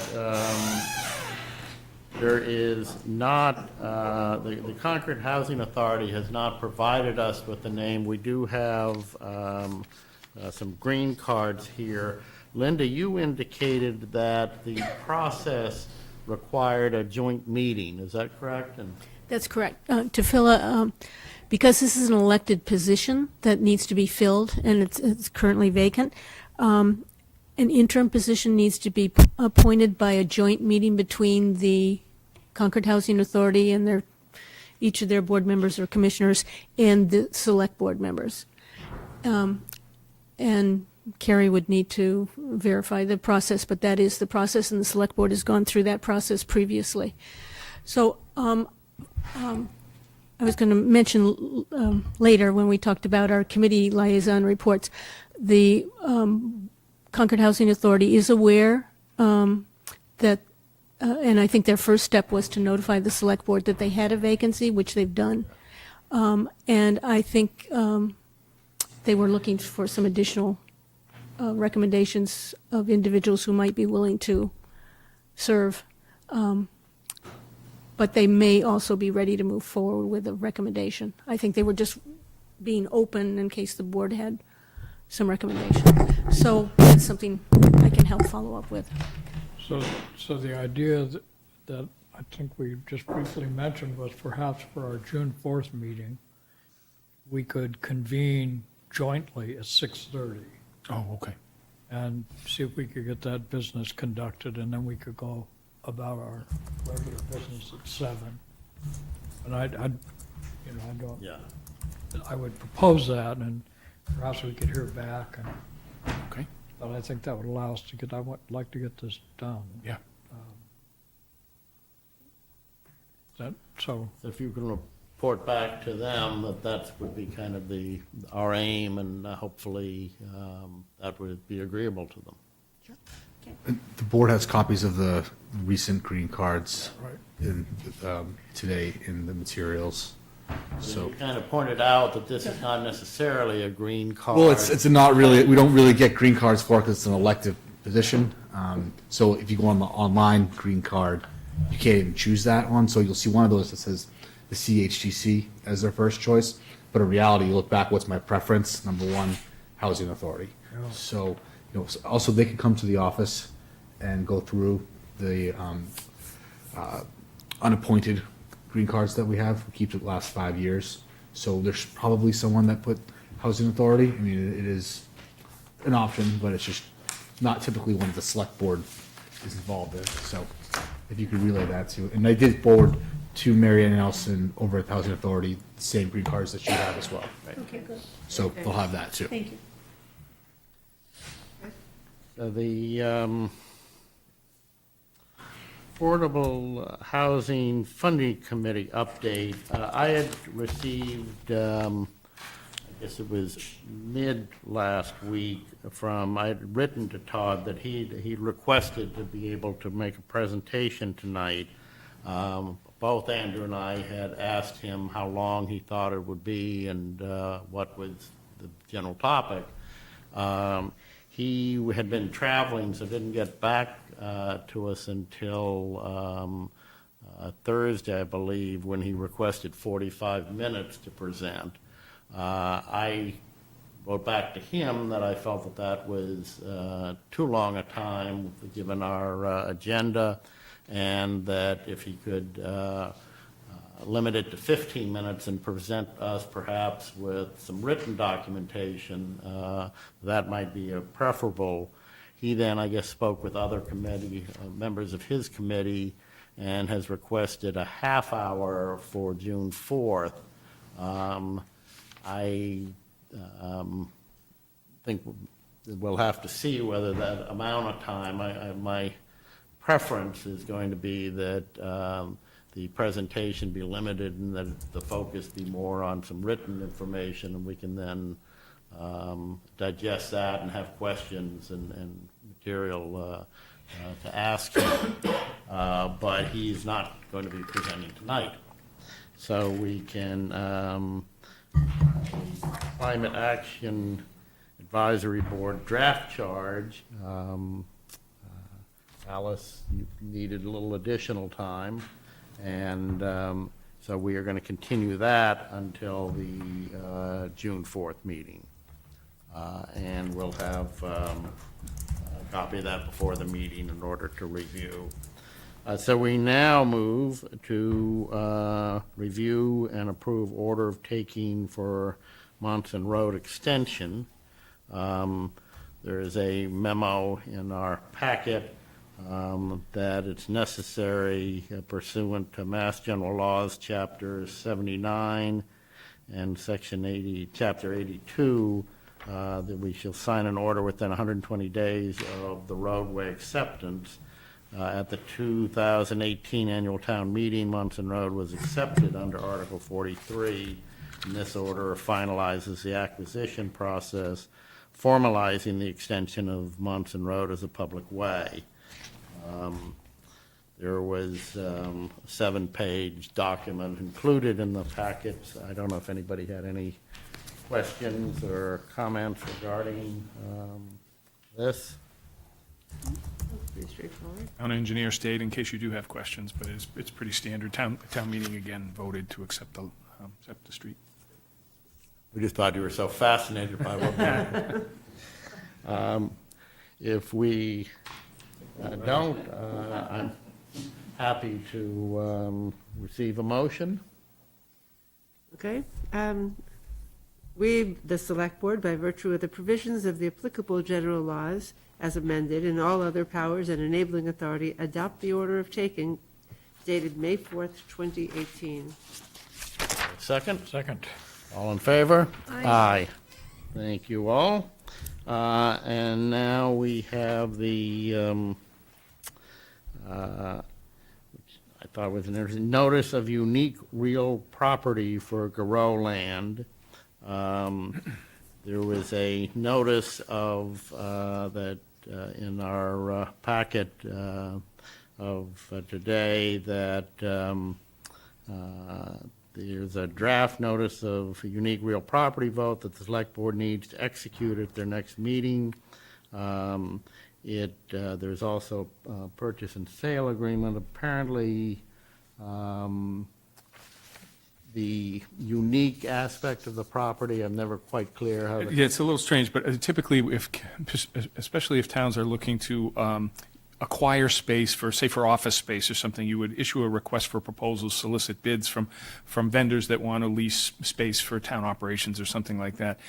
Same thing would normally take place when you're purchasing land, but typically the land is unique, and that you're acquiring this specific property, not because you just want any 7 acres of land. You want this particular 7 acres of land because of its proximity to the rail trail and the pond and so forth. So Chapter 30B, I think it is, that part of the procurement law requires the board to vote that this is a unique property, and therefore Is you're not. something similar for Walls Hill. Anytime we purchase land, this council advises that you take this action. And this gets recorded with the deed? Yes. Okay.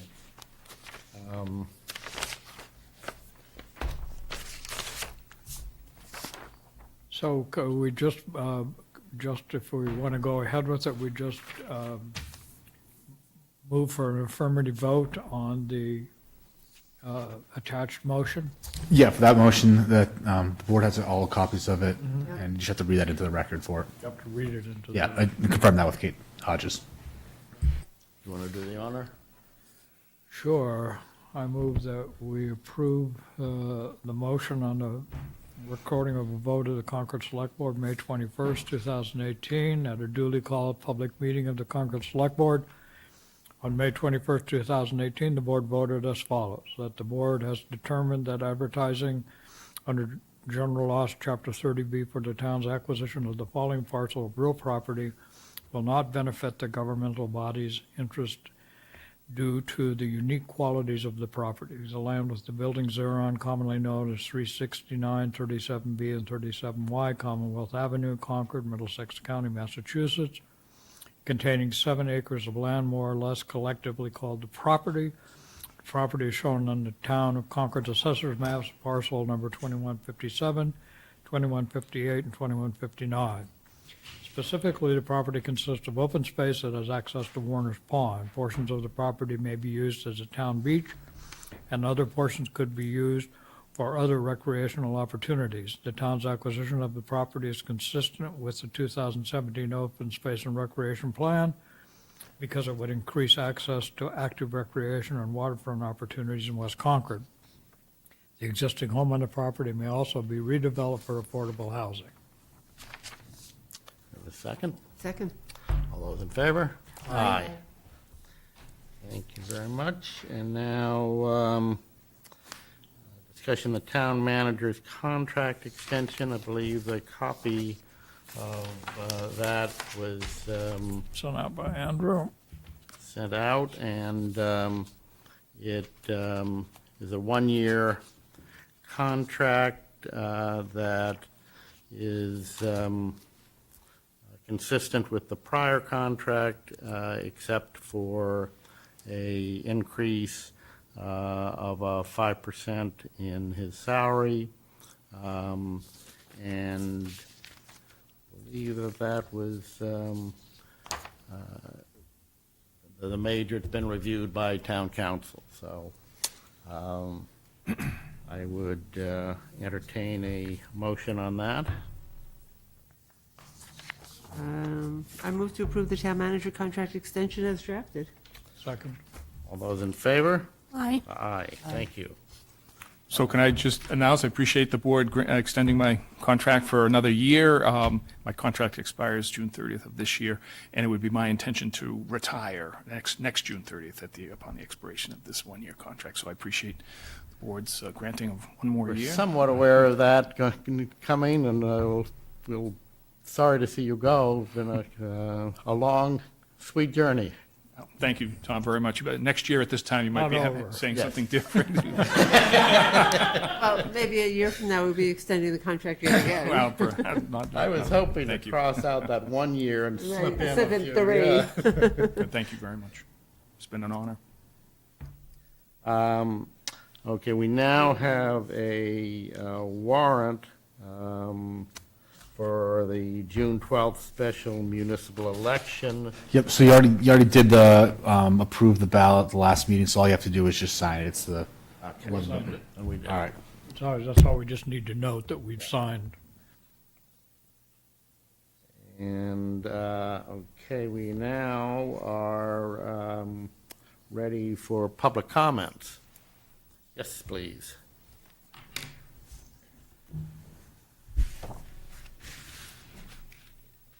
Hi.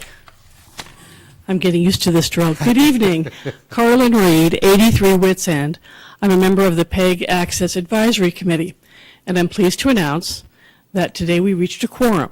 All right. Today, the school committee appointed its member, Court Booth, which makes our 4th person, and I believe we have a tentative date for our first meeting of June 14th, which is a Thursday evening at 7 p.m., and as Andrew has pointed out, it'll be here in the select boardroom. I'll be working with Aaron Stevens, the public information officer, who is the staffer assigned to our committee, and with Jane Hotchkiss, our select board liaison, in drafting up that first agenda. Terrific. Great. Any Thank questions? you. I'm going to pass you a communication that I had from somebody in the town of Bedford who is interested in retaining communications with Concord. Oh, very good. Very good. I'll follow up with this gentleman. Absolutely. Jane, I believe, is the liaison Yes. to the committee, so her not being here, I thought I'd give that to you. Thank you very much. Any other But questions? that's great. I think you've got good work ahead of you, and it'll be very interesting. We'll look forward to hearing progress. Thank you. But I still have 3 more vacancies, so if you know of anybody else who's interested. Are there particular skills you think is needed? They need to like TV and watch it and have an opinion.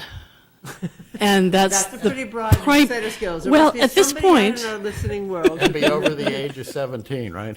and probably should be a Concord resident. We do have one member, an ex officio member of from Carlisle, Christine Lear, who's part of the committee already. So yes, that's it. Thank you very much. Thank you. Thank you. Committee liaison reports. Public Oh, comment. public, yes, sorry. Apologize. Yes.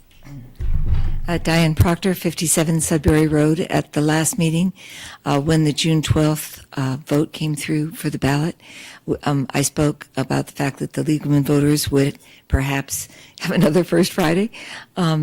And we have agreed, the board agreed and voted yes. So this June 1st, a First Friday at Fowler Library at 9:15, social 9:30, we will commence a serious discussion of the nature of that vote. Tom McKean, present, will be the moderator of that event. We will have someone speaking from the FinCom, someone from the Public Health Board, and we hope that someone from the other side, as it were, someone who understands the retail side and why this might be, from his or her perspective, advantageous. So if there is someone listening who would like to represent that point of view, we would be most grateful. Thank you. You here in the back? I'm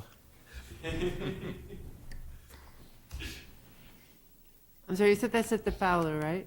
Yes. Just adding it to my calendar. Thank you. Great. Now, I guess, are there any other public comments, or we'll move along to liaison reports? Would you? So I already mentioned the Concord Housing Authority. I also attended the Affordable Housing Funding Committee, and they were busy drafting their final material for the presentations that they're going to be, upcoming presentations they're going to be making to the Finance Committee as well as the Select Board, with the hope that they'll get some feedback from both groups for a intended June public going out to the community. That may be ambitious, but that's what they're thinking right now. And again, I mentioned it last time, but all of the housing committees, all of them, are looking for additional members.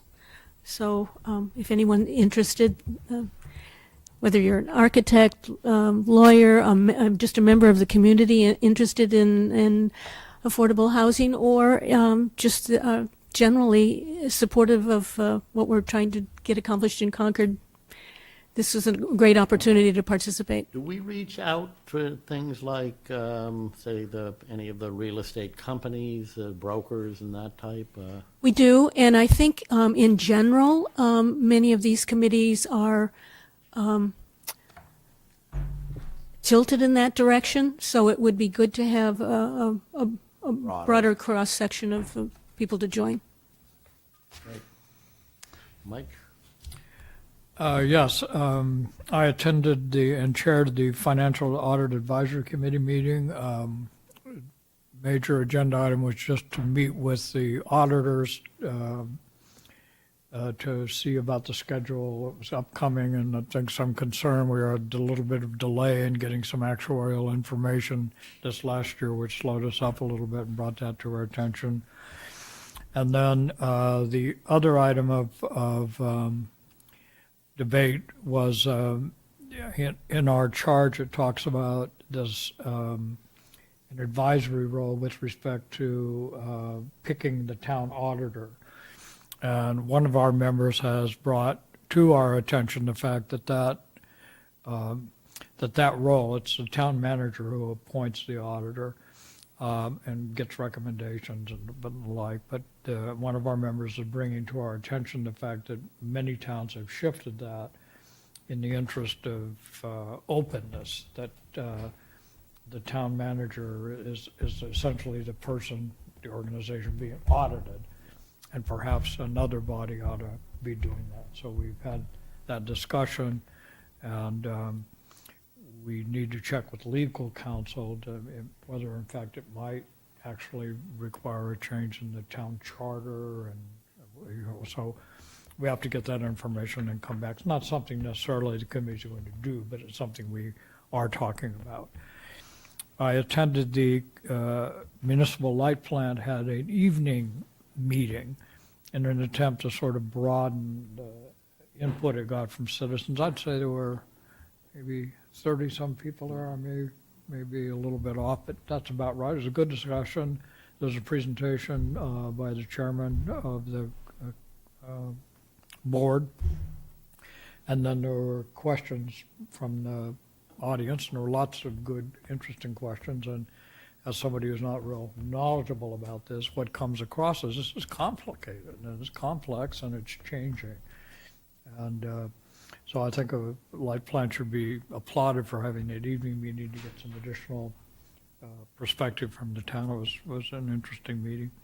Is there thought about doing that on a more regular basis? Well, I don't know. I won't want to speak for them, but they're in the middle of a strategic plan, as you know, and also then trying to implement essentially Article 51 from a town meeting with respect to energy bills. So they've got a complex set of initiatives that they're worried about, and it's going to require change and change in what they do, and it's going to change our rates, so we don't know exactly how much.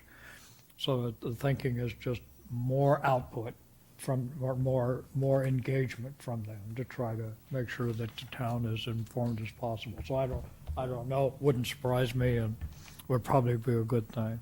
Finally, I attended the Tax Fairness Committee. They're continuing to be not concerned, but they're interested in making sure that we get as broad a knowledge as possible about the new senior tax exemption that goes into effect coming up, and the towns are going to send out on their behalf a postcard, and they've got some follow-up activities to go. And the one other thing that came up at that meeting that's germane for all of us, because it came up at our meeting last time, was they asked could they continue. They did this tax fairness thing, should they continue as a committee?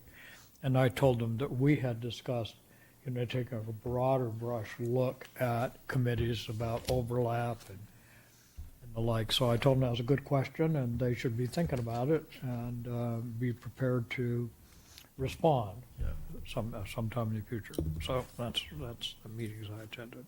Tom, I had one more I wanted to report on, if you don't mind.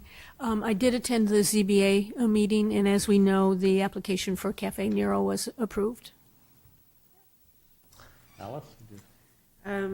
So I've been traveling a bit in the last couple of weeks since our meeting, so I can report that I attended the Minuteman Regional Vocational Technical High School Committee meeting, construction meeting, and the project is really moving along really well. There's now beginning to put on the exterior steel components, and now would be a very good time for a site visit.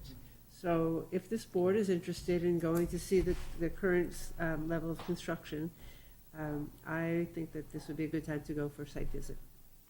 And but maybe what I should do is send an email or getting ideas of dates that people are available to join on a walk. Yeah. And we'll arrange for it to happen. I'll send that out this week.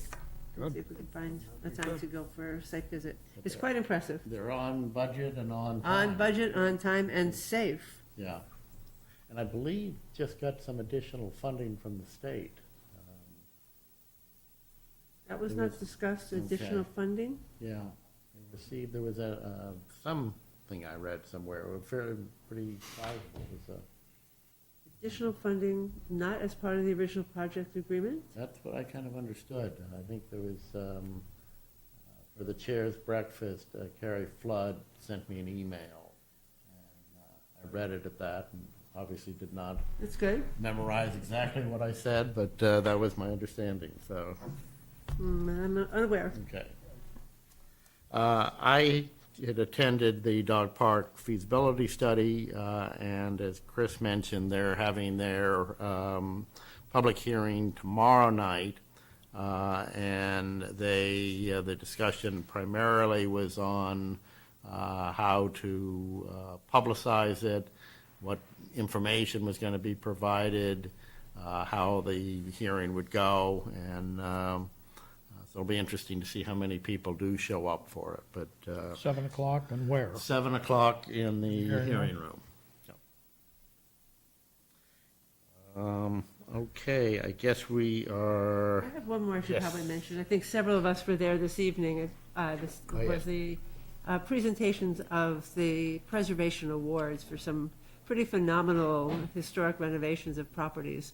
One is the Middlesex Barn on Lowell Road. There's a home on Monument Street that was recognized for its historical Near the integrity. center.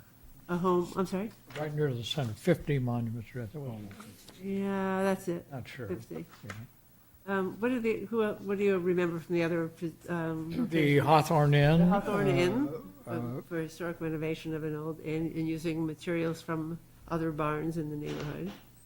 There was a house on Bow Street that, Oh, right, the house. for new construction, that, The Boynton project Boynton, on Second House off of Lowell Road won an award Sort of for mansard. sensitive new construction in period design. Yep. in scope and size. And then they had the Lifetime Achievement Award to Jane Gordon, which was nice, and then they. Proclamation for the proclamation benefits. for the, It was a good turnout, probably 30, 40 people there as well. It was great.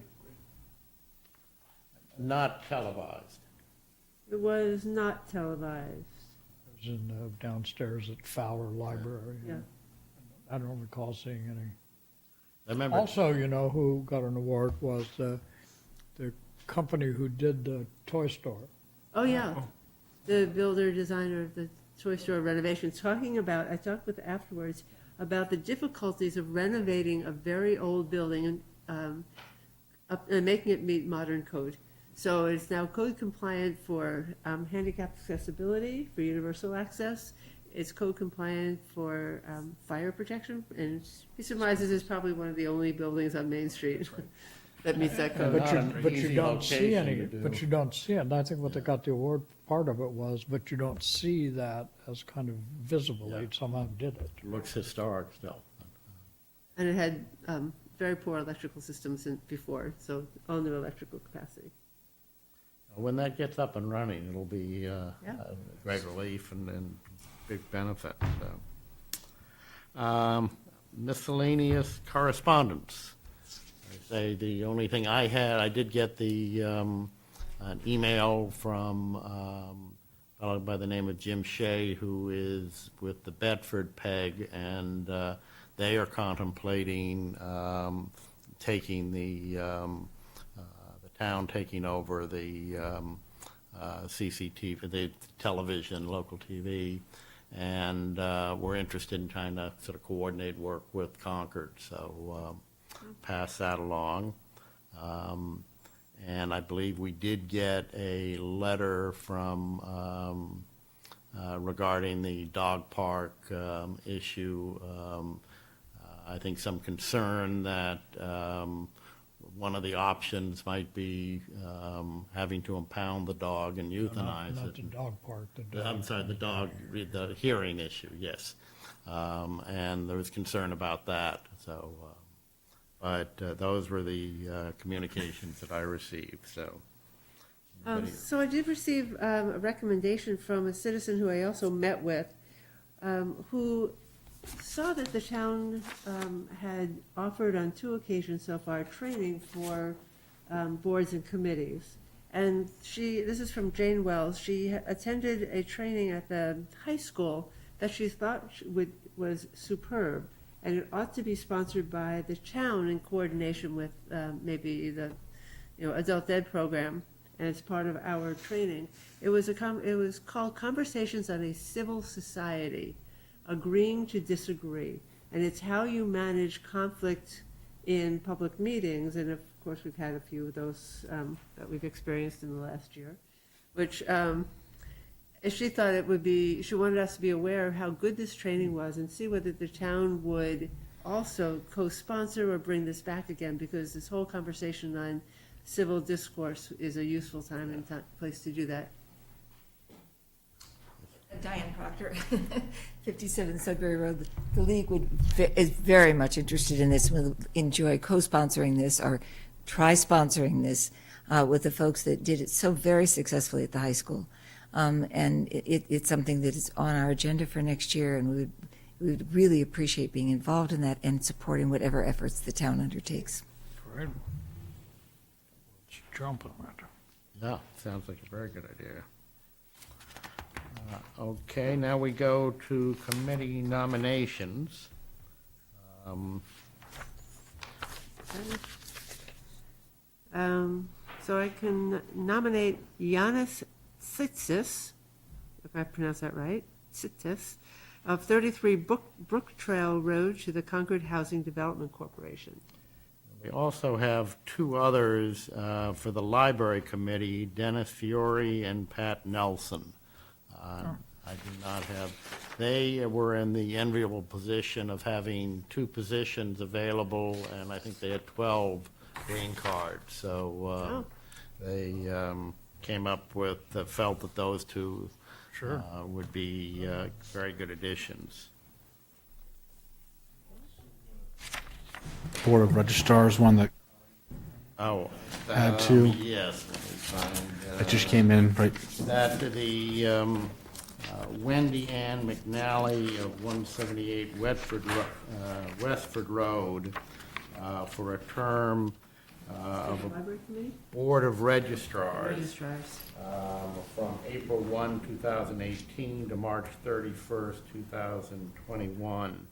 And they want, This needs to be an appointment tonight, Yeah, unfortunately, they- because they have down a member and at least one and maybe two members can't sign the nominating papers due to conflicts. she was recommended by the Republican Town Committee, so that. That would be a balance. Yeah, the feeling that, so I guess that is we should put both the nomination and It needs to be signed on the election paperwork next week, so it's. The appointment needs to be, It needs to be tonight, no, unfortunately. but as opposed to nominations, which don't need anything. Right. Yeah, the just carry actual that. appointments actually need to be moved. Yeah, so we'll carry that name to the appointment list too. Well, that'll be, I'll pass the rest of the nominations on to Alice now. So let's see, is it included in this? It's not included on. Not in No, this. Okay. it just came So in. committee appointments, I move to appoint Nathan Bozdet of 151 Hubbard Street to the Planning Board for a term to expire May 31st, 2023. Robert Abraham of 81 Plainfield Road to the Hugh Cargill Trust Committee for a term to expire May 31, 2021. Jane Hoskis of 1479 Main Street as MAPC Magic Representative for a term to expire May 31st, 2021. Amy Kaiser of 294 Commonwealth Avenue to the West Concord Junction Cultural District Committee for a term to expire May 31, 2019. Kate Yoder of 79 Deergrass Lane to the West Concord Junction Cultural District Advisory Committee for a term to expire May 31, 2020. Ann Sussman of 534 Old Marlborough Road to the West Concord Junction Cultural Advisory Committee for a term to expire May 31st, 2021. And Wendy McNally to the Board of Registrars of Westford Road. For a term to expire March 31, 2021. Second. All those in favor? Aye. Can I ask a question before we go to the next one? Do I need to be appointed to hats? I don't know. I was surprised to see the appointment being made to Magic. The MAPC sent the letter that the term ended and we always need to have one. I could talk to the hats people and see if we need to have one. You are the liaison to them, but I will talk to see if it's a formal appointment process too. Yeah, but I'm just not hanging out there like there's, You're official. I'm an official Yeah. voting member of that committee, and so I wonder, it needs Well, that's a good question, because I would ask the same about the Hanson Field Advisory Committee, which I am taking on for the next year. the mess, or We the don't know about MBTA those. advisory committee. Are these appointments? Typically, in the past, when the board has voted your liaison assignments, so it's by vote that Alice is the liaison to hats. If you're a voting member, those are liaison assignments. It may be that if you want to be a voting member of a board, maybe it should be an appointment. Well, the MBTA advisory board is voting board member too. As opposed to a liaison. Look that up and find out. Like, the reason why I know is that MAPC sent me the letter and saying, Yeah, okay. add that and. Okay. We have several committee reappointments. Can I move those? Yes, please. I move that we reappoint Helena Long of 55 Potter Street to the Tax Relief Committee for a term to expire May 31st, 2021. Carmen Jacquier of 38 Shore Drive to the White Pond Advisory Committee for a term to expire May 31st, 2021. Stuart Freeland of 573 Lowell Road to the Zoning Board of Appeals as an associate member. And Elizabeth Akehurst Moore of 86 Holdenwood Road to the Zoning Board of Appeals as a member for a term to expire May 31st, 2021. All those in favor? Second. Second. All those in favor? Aye. Aye. We would now adjourn the regular meeting. On the- We have a and few come more. up- On the backside. Oh, the other side, sorry about that. Saving paper. So, Saving paper. Well, we confirm town manager appointment. so I can move to confirm the town manager appointment of Ed Nardi of 29 Academy Lane to the Natural Resources Commission for a term to expire May 31st, 2020. Second? All those in favor? Aye. Another committee appointment. Reappointment. Reappointment. Move to confirm town manager appointment of Tom McKean of 138 Nishotic Road to the Commission on Disability for a term to expire May 31st, 2019. Cynthia Rainey of 80 Hunters Ridge Road to the Board of Assessors for a term to expire May 31st, 2021. Brad Hubbard Nelson of 221 Nishotic Road to the Comprehensive Sustainable Energy Committee for a term to expire May 31st, 2021. Second? Second. All those in favor? Aye. Now, the appointment of elected officials pursuant to Mass General Laws, Chapter 54, Section 12. We have a request on the behalf of the Board of Registrars, the reappointment of 4 voters as election officers for term to expire July 31, 2018.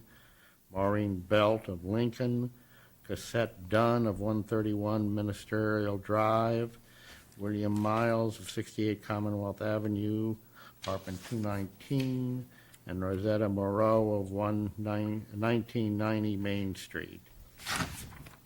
I move to appoint the election officials just read. Second. All those in favor? Aye. And now we would, I would entertain a motion to adjourn to executive session for the purpose of discussing land acquisition, Garo land. So moved. Not to Second. return to open session. Not to return to open session. Second? And does this vote require us Roll to call do vote, roll yes. call? So, Aye. Aye. aye? Aye. Thank you all. Thank you. Ew.